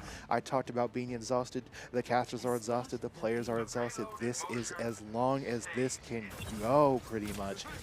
Here in Overwatch, calling it for overtime, Overwatch, whatever you want to call it. Here we go for our first fights, looking for the right angles, pushing that cart forward to that first corner, looking for anything that they can do. Looking for a grapple hook up into the air. Can they find a shot? Once again, only hitting the Sigma every time someone AD spans back and forth around a corner looking for an angle. Everyone trying something to push forward and get something going. And Big Brain DJ is the first one to fall on this corner. Big Brain DJ has been struggling to find their way into each match, but Haruka going down, that's going to be an absolute major kill for the side of Maverick Esports as Penguin is going to be taking down Jake. This is going to be the opening that Maverick Esports need. They finally are starting to get some kills. The tank will be going down, and the payload is moving. Maverick Esports are doing a great job right now. They have a lot more time to work with, but even still, we saw how far that SJU were able to make it in a little bit of time. Now, hopefully Maverick Esports can take it all the way and keep it going. But now, Maverick Esports are pushing up to that first point, but SJU are here on the counter-attack. They're not going to be letting Maverick Esports get away with that one this easily. They're here. Ultimates are going to start coming up on the board for both sides here, with Jake getting that vision ready for the Widowmaker, and the Foost has the wall ready to go. Let's see which team is going to be coming out on top here as this fight gets ready to go. Invictus tries to find the shot, but doesn't get it, but does manage to get out with his life. Penguin is there getting a lot of damage off, 80% to go on his ultimate. Boost is going to be going down, unfortunately, so the Baptiste wall is not available. DJ is going to be the next one to fall, and Moon has the Transcendence available, but Invictus is down, and SJU are finding what they need to keep Maverick Esports back. The first time this fight happened on this corner, Minnesota State University Mankato was able to take this entire second point in just that first fight with map control, but they were not able to get up there in time this time. And now we see once again this strength of the Circuit Royale second point. Every single point is dominated by these snipers. This is what we're talking about of why Mankato plays this map, hoping that the enemy team is not as good at it, not as prepped, but we see SJU finally warmed up on their snipers, ready to hold these points. Gravitic Flux comes out and takes Sloth. Down the tank. That's going to be an absolutely massive ultimate as more members of SJU are going to be hitting the floor. Bappo is going to be the next one to fall. Invictus and Big Brain DJ are going to fall as well, but Haruka going down is going to be an absolute decimation for SJU. And now down goes Joey Baloney, and it is now only Jake, and Jake cannot stay long enough. More members of Maverick Esports continue to push, and while Moon is down as well, the rest of the team will be joining up here quickly. Boost is going to be the one to fall here. Penguin will fall from the Gravitic Flux from Sloth, but Maverick Esports, they still have a minute to play with. They have to be careful though, because time is running out, and they don't have the time to let themselves lose a bunch of fights. Wow, going from 5 minutes in the time bank versus the overtime from St. John University to being the ones that are going to be going to overtime on these points, but only needing to go so much further, having to push a whole third point with this much time left. Once again, Circuit Royale third point also being difficult to take. There is nothing on this map that is given for free. It is a war of inches with sniper rifles, overclock ready. It will not go easy. Two ultimates available on the side of Maverick Esports. Jake is going to be popping that Widowmaker ultimate. Does not look like he's going to be finding anything quite yet, as Big Brain DJ will be backing away here, still struggling a little bit to find a little bit of damage though, but Penguin is going to be the one to take out Jake. That kill is going to be huge, because now they don't have to worry about the Widowmaker. They only have to watch for the Hanzo, and that will be Haruka going down. Invictus finds it, and this is going to be massive. Maverick Esports have what they need here. They're pushing the point. They're pushing the team back. As long as they keep that payload moving, this is their game to win. They only have a little bit to go as they hit that fifth point. They just have to push those last 70 meters. They got to get that payload moving still. As the rest of SJU are coming up, only one ultimate is available on the side of SJU. Two ultimates on the side of Minnesota State University Mankato with 50 meters to go. This is where it's going to get spicy, ladies and gentlemen. 40 meters to go, and Maverick Esports are not stopping. The vision will get popped here. Three ultimates are still available on the side of Maverick Esports. The Gravitic Flux will be getting popped. Does not find anything, but Haruka is going to be taking a lot of damage. Sloth is going to be the one to go down. Maverick Esports are continuing to push with only 15 meters left to go. Ultimates are getting popped on every single side. Big Brain DJ does go down, but Maverick Esports are not stopping. They're keeping the push going. Joey Baloney goes down, Bappo goes down, Jake goes down, and Maverick Esports in overtime will win map number 5. And the match, it is over with Mankato taking it all of the chips are on the table for the longest that this could probably go for, and Invictus getting looking at that crosshair, I never want to look at that again. Thank you.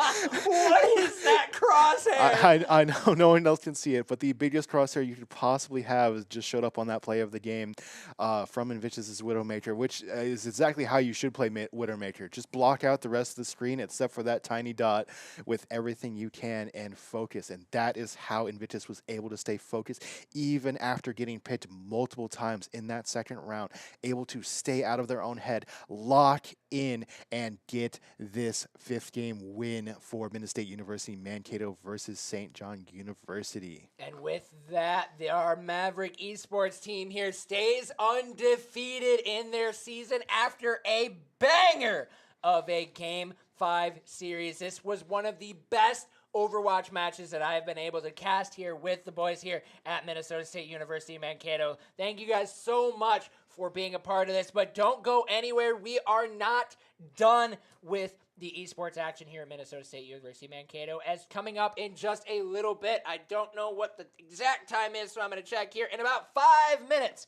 we will have our Call of Duty team taking the stage with against Iowa State University. It's going to be a great series here. Those boys have been working really hard to keep it going. Parkour, this was your very first cast. How you feeling after this one? I'm feeling great. That's exactly the energy we needed. I feel like I gave some great analysis on what this meta is looking like after, again, only 1 week of this patch being out.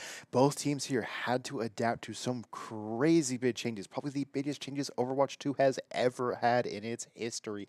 And we still see it's still Overwatch, just different. You know, we still see all sorts of things coming out, and we saw the strength of so many characters on both teams. What something like a Tracer could do, all the way to what a Widowmaker could do on this team, and everything is on that Zenyatta, that Discord orb, making people explode, because this was an explosive 5-game set. Yeah, explosive is definitely the word that I would use for it. So with that, thank you so much, Parkour, for joining me here on the desk. It has been an absolute pleasure to have you here. Welcome to the casting family here of Minnesota State University Mankato. But don't go anywhere, ladies and gentlemen. In just a few minutes, our Call of Duty team will be taking the stage against Iowa State University. But with that, we're going to go to a 5-minute break, and we will be back with Modern Warfare 3 here right after this.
We're student gamers at Minnesota State Mankato, and we had a big idea. Turn our love of gaming into a varsity esports team. In our first year, we earned a national championship and created a fun and friendly community for both competitive and casual gamers. We're learning broadcasting, digital marketing, and live stream technology, skills that translate to real-world job opportunities. Everyone wins. Be a Maverick. Learn more at mnsu.edu.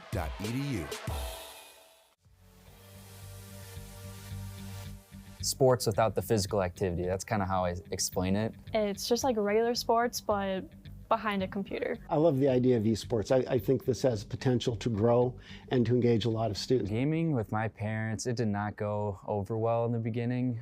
They saw it more as a distraction from school or from actual sports. It wasn't really until this Mankato esports program came up that they were like, oh wow, this is an actual official thing that schools do. They kind of decided like, okay, let's take this seriously, let's support them. We would hope every student find something that they are passionate about, that will engage them, put them in community with other students, and let them do things that help them create what it is they want to have for their education.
Welcome back, ladies and gentlemen, to Maverick Esports. My name is Alex Zojalix Duvall. We just came off of an absolute banger of an Overwatch series, and now joining me here on the mic for Call of Duty is the support player himself, Moon. How you doing tonight?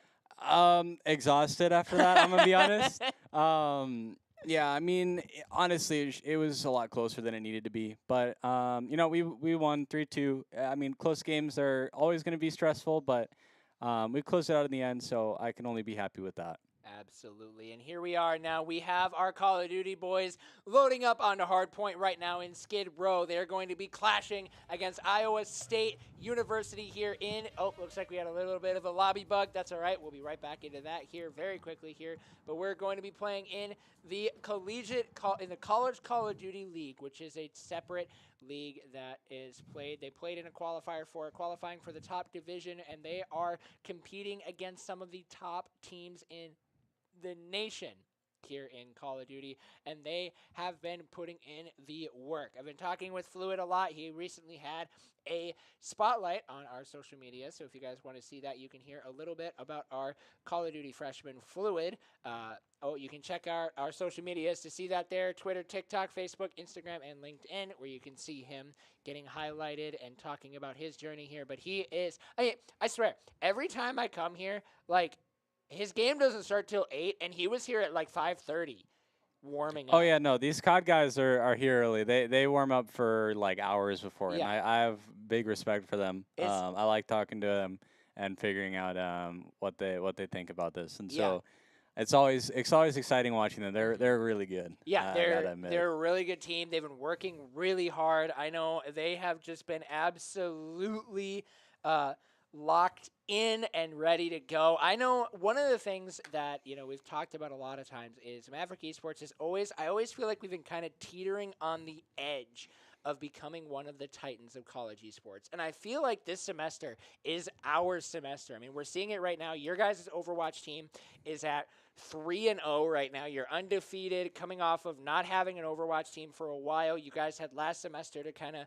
figure yourselves out, get yourselves kind of restarted. Now you're really settling in, and you're dominating now. You're showing up as a top school. Yeah, I mean, it's definitely really nice to have a team that I'm honestly surprised we even got a team this competitive with the ranks that we're at, because we're not even at like the top level of like we're in varsity plus. We're not even in varsity premier, so maybe not necessarily in Overwatch in the top spot just yet, but yeah, I mean, even just compared to the rest of or considering all the sports that we have here for esports, it's really impressive what we have set up here, and it's really really cool program to be a part of, to say the least. Yeah, absolutely. And with that, the Overwatch team is showing up. The Call of Duty team has qualified for the top division of college Call of Duty, and they're playing hard against all of these crazy teams. They're in the same bracket league as teams like Northwood and Oklahoma Christian University. A lot of these teams that are constantly seeing themselves in these national champions. Now, here we are, Maverick Esports showing up, and I think this is a semester where we're really going to be able to put ourselves on the map if we just keep working, keep grinding. And I mean, I'm seeing you guys are putting in the work. I'm seeing you guys VOD review, working hard. The Call of Duty players, I swear, sleep in that other room, so they're there all the time. This is our semester, and I'm gonna just continue to iterate that because I'm just seeing our team put in so much work, and I'm so excited to see where we're gonna go from here, honestly, because it's only up. Yeah, I mean, even with some of the other games, like even Valorant, they've been making huge strides on their team. Like, they've gotten significantly better than when I last remember them from last semester. And from what I've heard from the semesters before, they're performing really well, and they're really developing their team. Unfortunately, we lost Sim from Overwatch. He moved over to Valorant, but he's been doing great over there. So I'm definitely happy to see him where I think he enjoys it a little bit more. So I can only respect that decision, and he's been doing great over there. Like, casting Valorant we casted Valorant a little bit ago. That was very exciting game. He killed it. Yeah, like he played really well. I mean, even some of the other players, I don't know them too much. I hope to learn or try to get to know everyone in the esports, as they're all great people.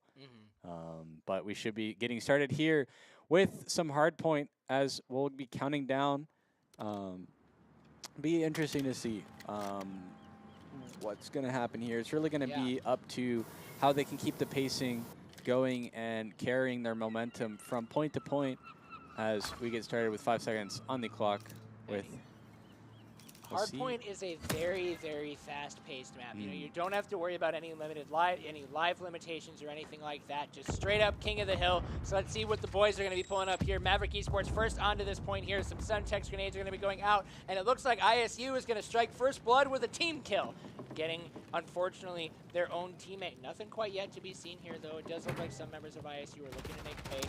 But Bladesy is going to find him. Fluid and Bladesy are going to both be picking up a kill here. Now, it's interesting to see, look at the positions on the minimap for each of the different teams on how they're going to be hitting this point. Amazing kill from Fluid. Yeah, I mean, it's really going to be the big difference is how you can control the map and control the pacing. Is you just got to keep one person on the point, and you really let your team members look around. As Blazy's going to find one, he knows where the other one is. He definitely has. Oh, he looked away exactly, but Fluid's going to pick up Verbose on the and pick up that last kill as they look to challenge the hard point here as it's going to be rotating the next one. He's going to find another. Beautiful rotation, slides himself in there, and now Iowa State don't even have an opportunity to get onto this point. Not at all. And yeah. I mean, that's crazy to see. I mean, Iowa State definitely had set up perfectly to start with, but MNSU is able to carry the momentum, but it looks like it might be, no, actually, they're going to be holding it down as there's just two around as Spear. Oh, it's going to be Fluid that gets taken down first as it's going to swap points. The point is going to be swapping possession, which is going to be huge for Iowa State. They can finally start getting some points on the board, but Spear, we've seen him show up in some crazy moments, unfortunately losing that chow there. So we got to see how Maverick Esports are going to be rotating out onto this point. It looks like they're going to actually just forego these last few points. You can see, looking at the minimap, if you look at Iowa State's positions, you can see now they're setting themselves up to rotate over onto this next point. But one of the things, too, that is a huge strategy on hardpoint is trying to control the spawns for the enemy team. That is why you don't just see everybody turtling onto the point. Because if you can get kills in certain spots, it's going to force your opponents to spawn in areas that are very just not ideal. And so we've got Spirit now sitting on the point right now, but you can see over on the other side, you can see on that bottom right corner, you have Fluid sitting there. Him being there is going to allow for Iowa State to be forced to respawn out. You can see they're spawning on the opposite side of the map, which is going to be huge for them. Maverick Esports, they're sitting very pretty right now with almost a 100-point lead. Yeah, I mean, that's really going to be the big difference is if you can get them to spawn away from the point, it really makes every second count as it's really just a time game. And once you get control, you can really start spreading out. And we get Spirit actually going to find one on Fuzan as he might actually find another one through tunnel. And oh, there's one more that came, but he doesn't know what he's looking. No, he's going to get taken down. And the refrag's not there, but it is going to be MNSU with the control of the point here as Fluid actually goes down. That is a 3-on-4 over here on the point. It's going to be contested. Oh, three of them swing. That three-swipe rotation only so much you can do against that. Absolutely brutal, especially with Modern Warfare 3 just having absolutely crazy movement. And you can see that's all 4 members of Maverick Esports going down right there. Iowa State finding something huge, and they finally are able to start getting some points on the board. But with Modern Warfare 3 having crazy movement, as slide canceling is back and people are just moving all over the place, it just makes it where it can be really hard to jump. It can be really hard to defend on 3 people jumping onto 1 point. Yeah, I mean, you got to use the numbers advantage here. And that's actually, as you were talking, we ended up seeing MNSU completely take the point as their map control was terrible to where it was a 4-on-1 on the point and we just cleared it out completely. And just like you said, with the map control, that really made the big difference as we're going to be seeing who's going to take control of this one. It's definitely a more open point as Klinger actually finds 2 with the missile strike. Klinger actually finds a 3rd one. I didn't even realize Klinger had that. He's been popping off, and I completely missed it. He's got himself a triple kill there. The point is going to be going neutral, but the rest of Maverick Esports are rotating into that point. Cabela's is going to be finding 2, but Bladesy is hanging out nearby, and Fluid can't be too far away. Unfortunately, though, Fluid is going to be dropping, but Bladesy stays alive and isn't going to be jumping onto the point. I like this decision from Bladesy. Maverick Esports, they don't have to rush to get a lot of points. So they can keep their location unknown and then just keep if they keep Iowa State off the point, they don't get any points. And they can just continue to play for time. Ooh, amazing flank with Fluid as he's just hiding in the corner. But yeah, I mean, just like you said, that's really going to be the name of the game as MNSU just has such a huge lead to work with over a 100-point lead here as the next new hard point is going to drop. Fluid's going to be taken down as it's going to be Iowa State that takes control of this hard point here. But we'll see. Oh, Spear just barely makes it alive as he's just kind of caught out a little bit, but it's going to be Fluid that falls down first. They just need to look to regroup and play as 4 to get into this point to see what happens here. Although they might choose to just try to just play for the 30 seconds and play for the next spot. Might actually be what they're looking for. It's going to be Klinger that finds one on Fuzan. See Spear hanging out up there in that warehouse. I think he's going to be waiting, trying to see if he can win this rotation battle, as you've got Verbose looking to rotate inside as well. You can see the point is spotted. They're going to be coming up on the side. Spear keeps watching those stairs. It's kind of making me nervous, but it does look like the rest of his teammates are going to be clearing he's it walking out. up. He's coming up the stairs, and Spear finds him, but there's going to be one more member of Iowa State jumping up, and now the point is going to be going over to Iowa State. Iowa State is finding some ground here. They're starting to get some points back on the board. Maverick Esports are starting to fall apart. There seems to be a little bit of miscommunication here from the rest of the team, but they have to be able to find their way in. Bladesy trying to sneak in, but you can't 1v2 that, unfortunately. It's going to be Fluid that makes his way underneath, so he might be able to catch the defender off guard. He's not even looking behind him as he's going to go up the stairs, take control of the hard point. It's going to be Fluid all alone to see if he can defend this, as he just needs to stall for time to get his team back up and running, but he did go down, actually. It's going to be Bladesy that finds one, as is 13 seconds on the clock for the hard point, as they're going to look to rotate the next one. And yeah, it looks like they're going to have the rotation almost perfectly here. But so is Iowa State. Both teams have been rotating very well, and this has been an entire battle showing up. It's all been about, it's not even been rotations. Both teams have been rotating well. Both teams have been putting up solid defenses. It's been all about winning your fights. The team, as you can see right now, Maverick Esports just won a lot of fights, and now they have the opportunity to get in. Cabela's dropping that cruise missile basically is like a free fight win if you place it properly. But yeah, I mean, we do end up getting control again, but it is going to be a clear. Oh, Bladesy might actually be able to find one. He finds one. He's not looking where the second one is. There's somebody who is left. He's got to be careful, though. Okay, Fluid knows. Fluid sees Spear's going to be taking Oh, one no, down, he but was unfortunately, stunned. Fluid doesn't win that one There we out. go. Klinger finds it at least. It's good to see how the boys come in and they're able to keep themselves going. They're able to support each other moving in. You can see typically when one goes down, usually one follows right away. I think one of the things that has been a strength of Iowa State is they haven't been going in with like one person goes in and they die and then another person goes in. They immediately drop 2 people in and nobody goes down. For Maverick Esports, it's been kind of like a one after another kind of situation, and it puts them in a little bit of a rougher position. Spear, now they're cleaning up hard, keeping his teammate alive. Absolutely huge. I think their trophy system just got taken out by another trophy system. That's it's a little such a awkward weird. to see. That's such a weird mechanic. But also, right now, Maverick Esports can win off of this point. If they hold it, they have to hold it. Ooh, at this point, though, Iowa State has been able to sustain it long enough. Maverick Esports can no longer win on this point. Yeah, that was just an amazing predict from Spear, but he's ended up going down there, unfortunately, as we're going to see, or actually, I think that was Klinger, actually, my mistake. As there's going to be 10 seconds left on the hard point, as that looks like both teams are going to just decide to go down. Spear finds one with the pistol, so he just needs to reload and look to help his team. Oh, it's going to be a tunnel on, no. Up in the area there, or more wide open. On the loading dock. Yeah, it's going to be interesting where the loading dock is going to play. As Spear finds one, Klinger finds the second. Oh no, the Semtex taking out Fluid, but I don't think it's mattering because Klinger is still hanging out on the point. Unfortunately, though, Klinger's caught with his pants down. not paying too much attention, but only 4 points left to go. Maverick Esports are going to be looking to clean this one up. The point is going to be contested here, and Blazy is going to be doing what he does, hiding in the most random spots. And he does find some more kills, but Frenzy does take down 2. Spear not able to find the kills, but it doesn't matter because Maverick Esports get in there, and they will take map number 1 over Iowa State University. Yeah, I mean, that was a really close one. I mean, we had such a good lead to work with to start as well. But, yeah, I mean, the momentum really played a big difference as it went through, because you saw once one team kind of got control of the point, they almost got, like, the next and the one after that almost immediately. And teams were able to just kind of snowball a bit, and it was really just a matter of which team could kind of stop that snowball ASAP.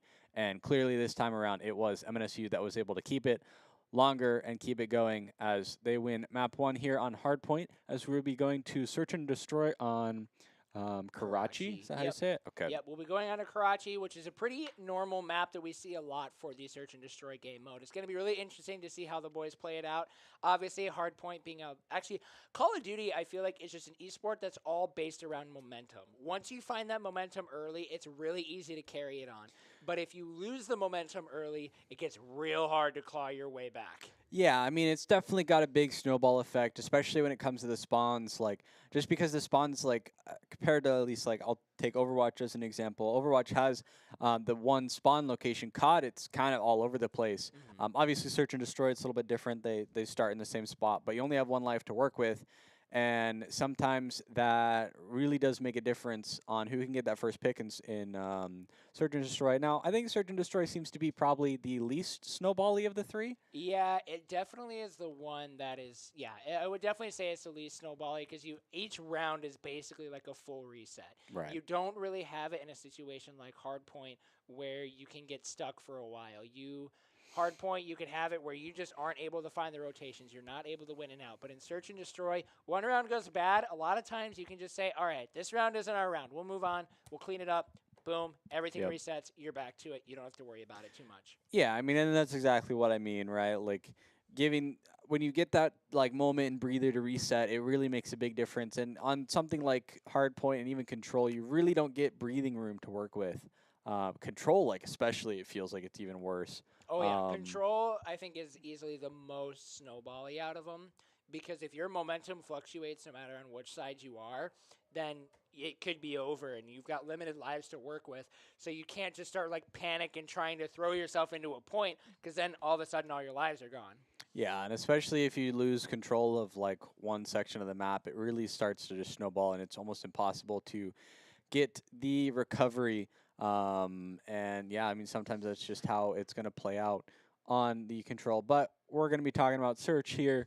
Now, remind me again how Search plays out here. It's it's first to 6, right? It's first to 6, and it works basically, if you're familiar with Counter-Strike or Valorant, it works basically the same way. You have 2 sites. You have an A site and a B site. One team is attacking, one team is defending. First to 6 round victories win. The biggest difference between, say, Search and Destroy and Counter-Strike or Valorant is in Counter-Strike and Valorant, that's the only game mode you play across your entire thing, and you play 13 rounds. And you swap after like 7 rounds, I think is what it is. But in Call of Duty, you're swapping from attacking and defending after each round. So you're very back and forth the entire time. And so it makes it where you kind of have to, like, think a little bit because you can't always play with a defense mentality for a while. You can't always play with an attacker mentality for a while because you're constantly changing, which means your strategies are changing, your communication is changing, your movement changes all throughout that. So it'll be interesting to see how the boys are going to be playing this one out. We should be loading in here literally any second now, which is why we haven't gone to a break. But I do know that the boys are really talking about Karachi and Invasion being 2 of their strongest Search and Destroy maps. So I'm excited to see what they're going to be pulling out here. They've been doing a great job at holding strong. Klinger had a bomb performance on that hard point. So now as we load into Search and Destroy, let's see what they're going to be doing here. Honestly, I'm loving the decals from Modern Warfare 3. The guns are looking so pretty. Yeah, I think the cosmetics have always been pretty good for COD for the most part. I'd say there's definitely some better cosmetics in other games, but, you know, sometimes that just has to do with the area that you can work with, and COD is probably on the lower end of that. But We will get started here with MNSU on the attack, as it looks like they're gonna maybe look to target B as they have mid control. Ooh, Spear might actually be caught out in the open. Fluid actually goes down. Fluid thinking maybe he had the jump, but Fuezon had it and got the jump on him. Then Frenzy coming in and flanking behind does take him down as well. Bladesy is now the last man standing, and this is probably a situation where if you're Bladesy, you don't have to worry about eco, so you can really kind of do whatever. You can attempt to clutch it up, or you can just move on. I think in this instant, it's a good idea for Maverick Esports to just move on to the next round. You're starting out, losing all your members right away. It's a rough situation to start at, but hopefully they can jump back. Like we talked about, it's really the hardest thing with Search and Destroy is it is really easy to get into your own head. It is really easy to be like, oh, I had a bad round, I suck, I'm not going to play good anymore. Or you be like, okay, we're a round down, we have to bring this one back, and then they start panicking and making a lot of panic plays. You can't do that. You have to continue to be able to play it slow and move properly to keep it going. Yeah, I mean, especially I think a bigger aspect as well is the fact that just defending is easier, right? Like, it's going to be hard. Attacking is always going to be on the kind of disadvantage side. This is going to be Bladesy that finds the first kill on the round. Spear actually finds the other one. Oh, Bladesy knows where he is, but he's not going to be able to find it. It's going to be a 3-on-2 with Klinger looking. Oh, he just sees his feet barely. The shots that these guys go for, it blows my mind. Like, we have this little spectator outline, and even still, I can hardly see them half the time. Whereas these guys are like, oh my gosh, there was a slight dust particle that must be an enemy, and they take him down. Yeah, sometimes it can be crazy. Obviously, on our end, significantly easier to see that perspective, but it looks like it's going to be a B point attack here. Okay, the bomb has gone down. Oh. Ooh, Klinger waiting to try and take the shots. I like this choice. He doesn't want to reveal his location too early. I do think that's the smart play, but he needs to make sure he swings this guy properly. Oh, he's got the vision. He gets a few shots off, but it's not looking good right now. Klinger does drop down, and now we've got Fluid looking to come in. Fluid's on the flank. Fluid seeing the flank. He's got him, but Klinger is going to be dropping down as well. But then Bladesy is on the other side, takes down Verbose, and that will be a quick and easy defuse for Maverick Esports here as they take round number 2, tying it up at 1-1. Yeah, that was just a very good post-plant execute there with Klinger. He could have taken the shot, but it's hard to say if he would have actually gotten the kill. So it's very smart for him to wait out and just look for where the other player was, because I mean, that guy's running away. He doesn't have any information on where. He doesn't even know Klinger saw him. So you have that information advantage. Definitely worth it to play for that, but sometimes that can bite you in the back if you don't choose to take your opportunities sometimes. But we'll see what happens here with round 3 as MNSU takes the attack. And it looks like they're going to be stacking towards Bravo here. This B site has become my favorite. Klinger spots one with his pants down, and he's going to be dropping Fuezon. Now, this is one of those like mid-round momentum shifts. Once you get that man advantage, it becomes so hard to claw back. So getting that man advantage on that attacking side becomes so important. So it was a great job from Klinger to get that early kill. And now Maverick Esports have a good opportunity to possibly move on to this B side. And they just have to be a little careful here. Ooh, You might get the grenade here. Oh, come on. Oh, he tags him with it. The trophy system finds it, unfortunately, but they do get the B site plant. I mean, Klinger's in a really good spot, but they know exactly where he is. But he has the high ground advantage to play for, so he can just play information for his team. Even if he dies, he gives... Oh, he's going to find one. And it's going to be Fluid that finds the third on this round. And it's going to be a 1v4 for Iowa State. Verbose He's is going to look to plant.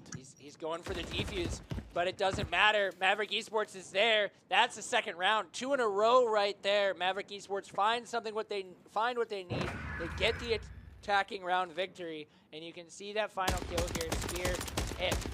It's an easy one. Textbook.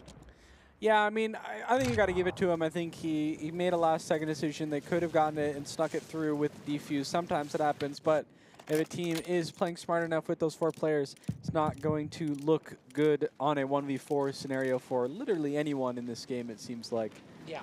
But it's going to be MNSU on the defense. We'll see how the split goes. It's going to be looking like Fluid going over to Alpha with a Bladesy in the middle here. Oh, might actually find 2 here. Oh, he doesn't Bladesy. know that there's one underneath him, though.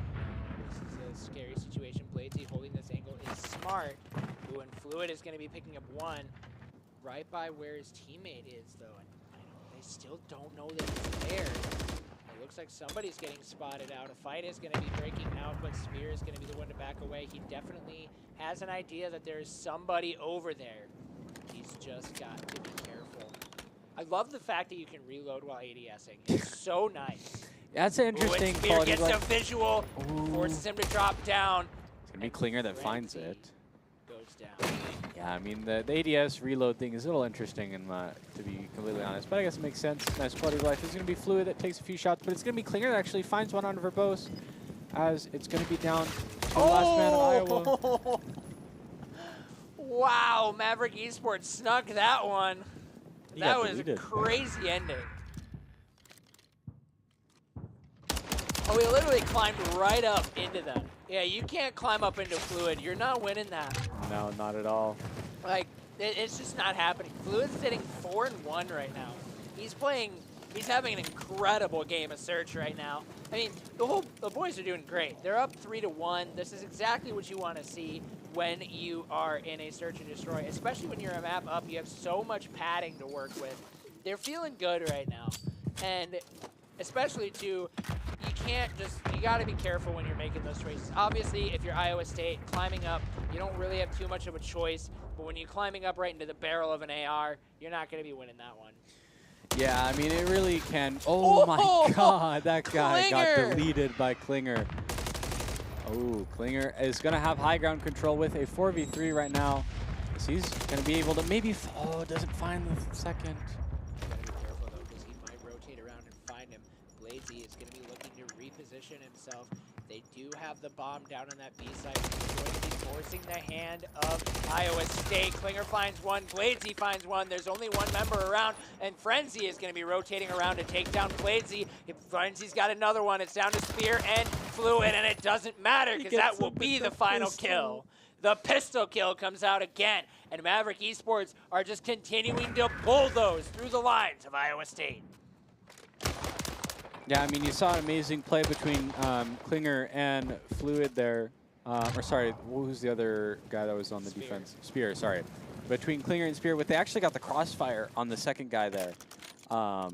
And although it was Klinger that got the final blow, there's a few shots from Spear that was able to find him across the map. And yeah, I mean, that's just like a perfect setup with the crossfire there. And you can win a 1v1 just by out-aiming, but sometimes that's not going to happen on a 1v2 situation there. It's going to be MNSU on the early attack onto Bravo here. Spear's actually already on the point. He put the smoke down.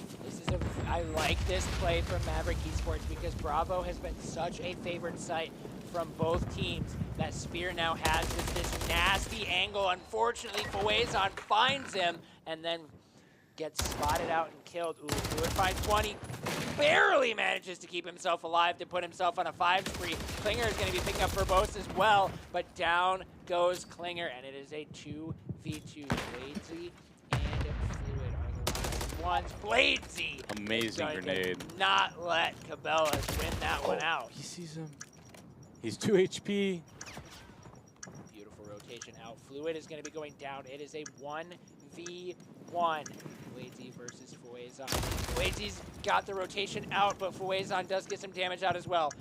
Bladesy only has 22 seconds to work with. He's going to start making his way over to the bomb. I like this play from Bladesy. He's going to be securing it. Bladesy's got a few shots off. Fawazon is going to be getting low. Bladesy going for the T-Fuse. Fawazon's going to be making a move here soon. The stun grenade comes out, but it isn't going to... Oh, no! He's got the defuse! What? Bladesy, what was that? He stuck to the No fuse! way! No way! Does he get that? The after-death defuse, I don't even know what that was.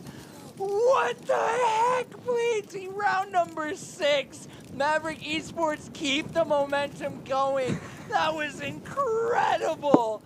Oh my I think I heard the guys from the other room after that one too. Yeah, no, they gotta be popping off on that one. That's gotta feel so good. They've been in complete control of this game, and even when they lose the numbers, they're not giving up their momentum. Oh. Oh, if Klinger would have just kept it going, he might have found something, but unfortunately. Yeah, no information to work off of.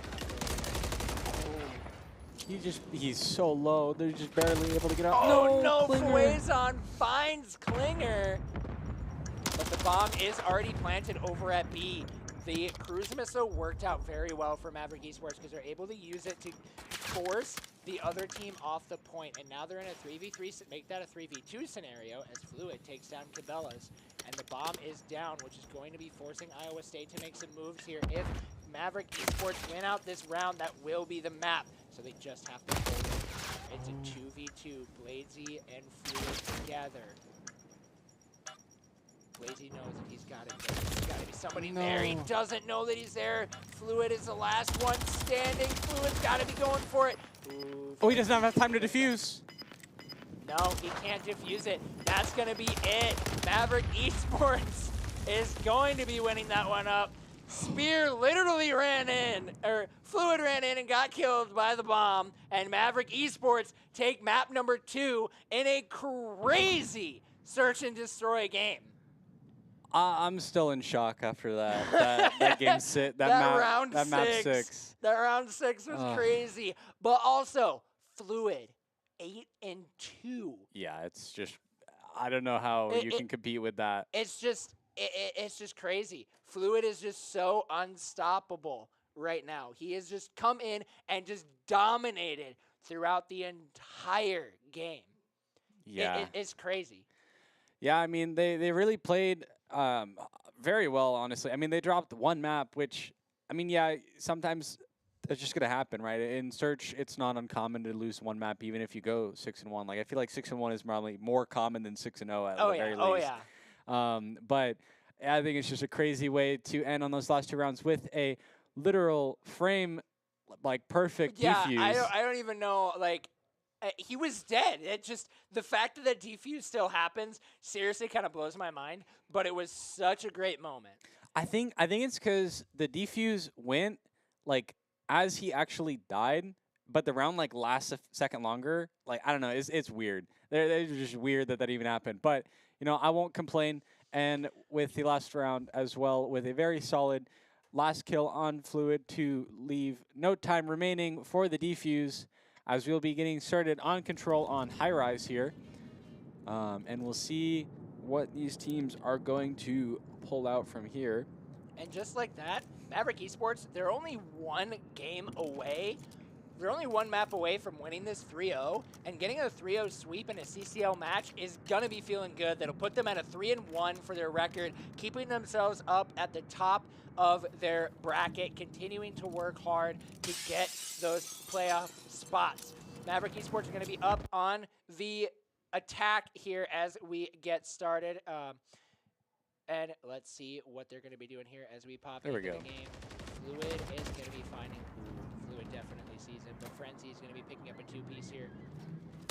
Yeah, Fluid with the beautiful flank is going to find one, but unfortunately Frenzy, who has been the thorn in the side of Maverick Esports, is going to be picking up 2 more, and Verbos is going to take down Spira.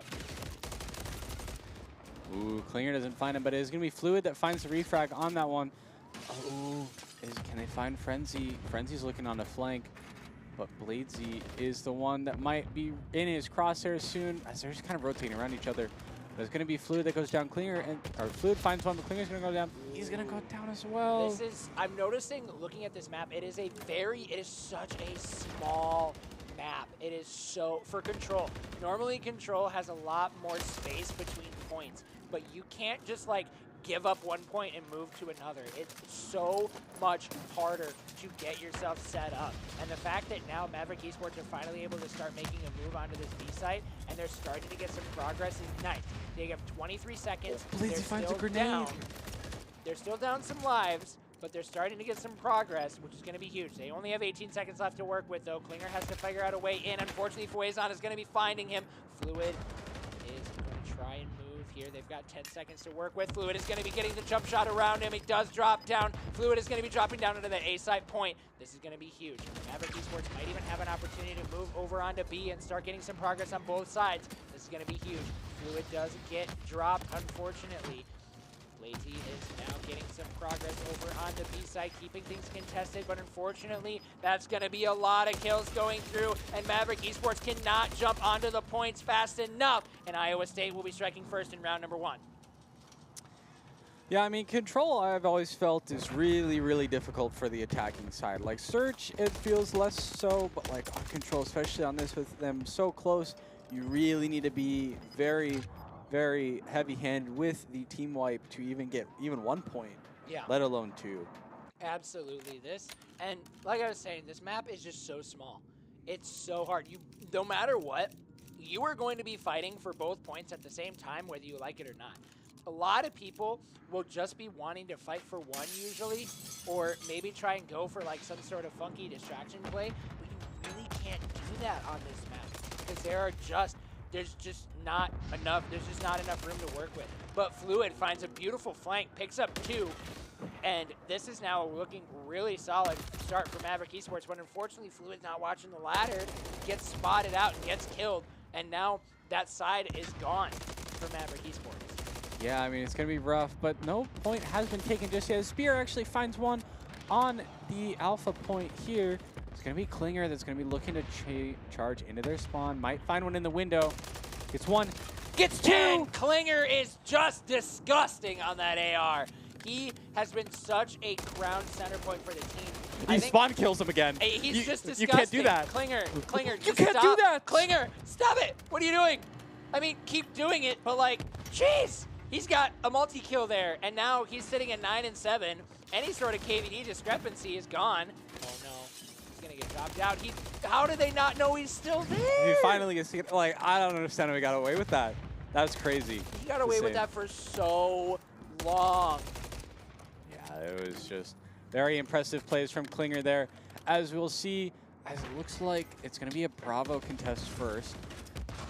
Spear is just looking to watch this door, not paying any mind to the person above him, but he sees him. He sees him. It's not enough spot to work with it, though.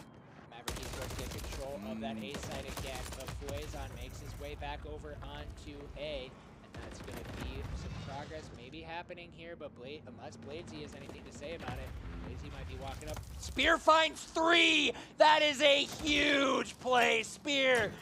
That was disgusting. I don't know what you did, if that was a missile or if you just got one good nade, but that was huge. It looked like it was a grenade because of it didn't look like it was a missile icon, but I couldn't tell. I think it was a 3 kill with a grenade though. I mean, that's either just way, that's just it crazy. was exactly what they needed, but now this time Spirit is caught with his pants down and is taken down.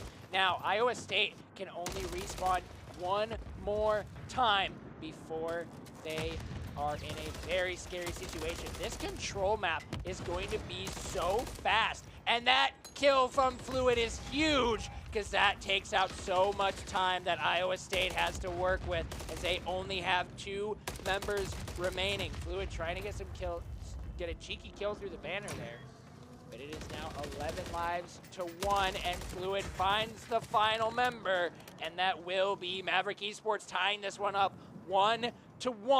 Iowa State needing to win 2 more rounds to even have a dream of a reverse sweep, as Maverick Esports are looking to put 2 more rounds down and finalize to take out the broom and sweep this one away. Let's see what the team is going to be cooking up here as we get ready to go into round number 3. It's so interesting that they have these things where you can just like push a button to look at your gun. It really does nothing. Weapon inspect. Yeah, it really doesn't do anything except give us something to look at. Which, I mean, I won't complain. Yeah, I mean, when you pay for a skin, like you want to be able to see it, right? Like, oh, this is gonna be an interesting angle from Fluid. He's just running around the map. No way, Fluid. He's gonna look for another flank again. Oh, this Fluid. This play is huge, as now Maverick Esports can get onto that A site without any problem here. This is going to be something that they need. This map is obviously very defensive favored, as honestly most maps kind of are. They're very much defensive on the flank. favored. He has 2 that's not looking towards him. Oh, Finds 1. finds one. Repositions, finds a Oh second. my goodness, that's going to be 3 down on the side of Iowa State. Maverick Esports are finding the kills that they need. Fluid finds another one, and they're getting progress on both sides while Bladesy is going to thirst those spawns away. Bladesy is going to be the nasty one, takes one down with him, but Maverick Esports, they're continuing to get that progress over. That A site could very easily be theirs here soon, but unfortunately, Fluid is going to be going down, but Spear holds the line, and now Maverick Esports have so much time to work with to get that A site. They have 2 minutes to go. They're winning on lives. Bladesy finds 2. He's absolutely nasty, and Fluid is going to keep it going here. Fluid is going to be making the way over to that. Actually, he's looking to push out some spawns. Bladesy is going to find some kills as well, and that's going to be Fluid trying to find 2, but unfortunately, he loses that one to the high ground, and now it is Frenzy taking down Spear. Klinger looking for an opportunity to get over to that B site. There's a lot of members of Iowa State hiding around there. Yeah, there's the one member on top. It's really going to be hard for him. Okay, Klinger finds one on the flank. He's going to be looking towards. He knows he's going to be looking around. Klinger doesn't find him yet. I think the communication here from Maverick Esports has been absolutely crucial. You can see that even if one member goes down by somebody from Iowa State, they are calling it. They're knowing where everybody is. They have eyes on as many members as possible, and it forces them to make moves that maybe they don't necessarily want to always make. Fluid tries to get the jump shot around the corner, but unfortunately he's going to be taken down. Yeah, I mean, the crossfire is really hard to deal with, but it does look like they almost have 1 tick of progress. Hard to tell. I think they do, actually. They have 1 tick, yeah. It's going to be Bladesy that finds one. He's just going to be looking to maybe spawn camp this one. He's going to be looking to run around. At this point, Maverick Esports just need to play for lives. They can't lose time, so as long as they keep somebody on the point to keep that timer stalled, they can attrition battle this, and they can win it out by lives. Iowa State only has 1 more respawn, so Iowa State have to be careful. Maverick Esports have lives to play with, and Bladesy finding 2, winning fight after fight after fight. It doesn't matter. There's only 2 members of Iowa State left to go, and the progress is going. They're looking to close this one out. This attack victory will set them up huge as one member of Iowa State tries to drop in there to make the miracle play, but it doesn't matter because Maverick Esports win round number 3, and they are 1 round away from sweeping Iowa State in one of the fastest Call of Duty games I have ever casted. Yeah, I mean, that's definitely like the biggest thing you can do on Control is winning an attack round. It feels like, at least from what I've seen casting these guys, is it really feels like winning that Control round really sets you up to actually win Control as a map entirely, because just attacking on Control just feels so cramped, so hard to make anything happen. It really is just almost impossible to actually win on an attacking round, but these guys have clearly figured out how to do so, and they just need to bring it in with the defense. It's going to be Flu that finds the first kill on Fuzan, looking to rotate around towards Alpha. Oh, he finds second, but he's going to be taken down, as it's going to be pretty even lives here, but it's going to be Bladesy. Oh no, he just barely looked to get the kill on them, but is not able to keep it out. But they're just going to be looking to play time, wait for Iowa State to play their cards. But it's going to be, they're just going to get shot left, right, and center, and it might be Alpha that gets taken. Right now, Iowa State's sitting pretty well. They're about even at lives. Maverick Esports are looking to find some trade away. Fluid is going to be forced to back away on this one, but the rest of the team is there to help him out. Spear spots 1. Fluid trades gets 1 as well, and Maverick Esports now have the life count. They just have to hold for 55 seconds, and the game is theirs. Fluid is going to be going down, followed by Spear shortly afterwards. Unfortunately, Iowa State turned the live count around. This is definitely shifting in some momentum here as the attacking side is working really, really well. A side is about to go down. You can see Iowa State looking to throw some lives away, and that's going to be point A going over to ISU. As now, it's 1 minute and 45 seconds left to go. We are tied at 19 lives apiece as Klinger just picked up 3 casually because, you know, he's disgusting. And yeah, he's crazy. like the players are just going out of their mind. Klinger picks up a 4th. He's going to continue to move. Keep his multi-kill going, but unfortunately he does get dropped once more. But Maverick Esports continue to keep the lives in their favor. 1 minute and 20 seconds left on the clock. What are they going to be doing with this one? They're sitting very pretty right now as Iowa State do not have a way to get onto this point. Yeah, it's really going to come down to the wire here with a minute left. It is going to be only Bravo left, so the Alpha was capped already. So it just has 1 point to be taken, but like I said, it's really hard for that attack to really work, as Bladesy is just going to wait and play and just kind of find a flanking shot on. Oh, he just needs to look at the helicopter. Oh, it just barely gets him. Oh no, Frenzy gets 2. ISU, they're looking to bring this one to round number 5. They've got a lot of progress here. Maverick Esports need to find some sort of progress to get in there and stop this, but that is not it. And then they'll be looking like Iowa State are not going to go quietly into this good night, as they will win an attacking round, and we are going to round number 5. I'm a little surprised. Yeah? Yeah, I mean, I really thought they were going to be able to hold that down on the defense, because it just really makes a big difference. But I guess both teams figured out something to make that attacking round in their favor, and just not able to keep the momentum from MNSU. So we have switching sides. So it is going to be MNSU back in the attack to see if we can replicate what we did. We'll see what happens here. This is the round to call it. If Maverick Esports win this round, they will be sweeping away Iowa State. And if Iowa State win this round, then they will begin their journey of a reverse sweep against Maverick Esports. The upset would be so real. Maverick Esports have played so dominant in the first 2 maps that to see a reverse sweep here would be absolutely golden if you were Iowa State University. But Maverick Esports, they have been able to fight for some crazy situations here. Let's see what they're going to be doing on this attacking side. You've got the 3 of them looking to stack over around that B site. They do see the one up on the helicopter. Fluid gets a lot of shots, forces him to back away, while Bladesy is going to be taking down Fuezon, and they have made their way onto B. They're going to start holding it here. Let's see how they're going to be thirsting out some spawns here. Spirit gets 1 tick going on the B side. Maverick Esports sitting pretty here as Bladesy finds Burbos, but Frenzy finds Fluid. Bladesy rotates in, takes down Frenzy, and Maverick Esports, they're going to get this B side pretty handily.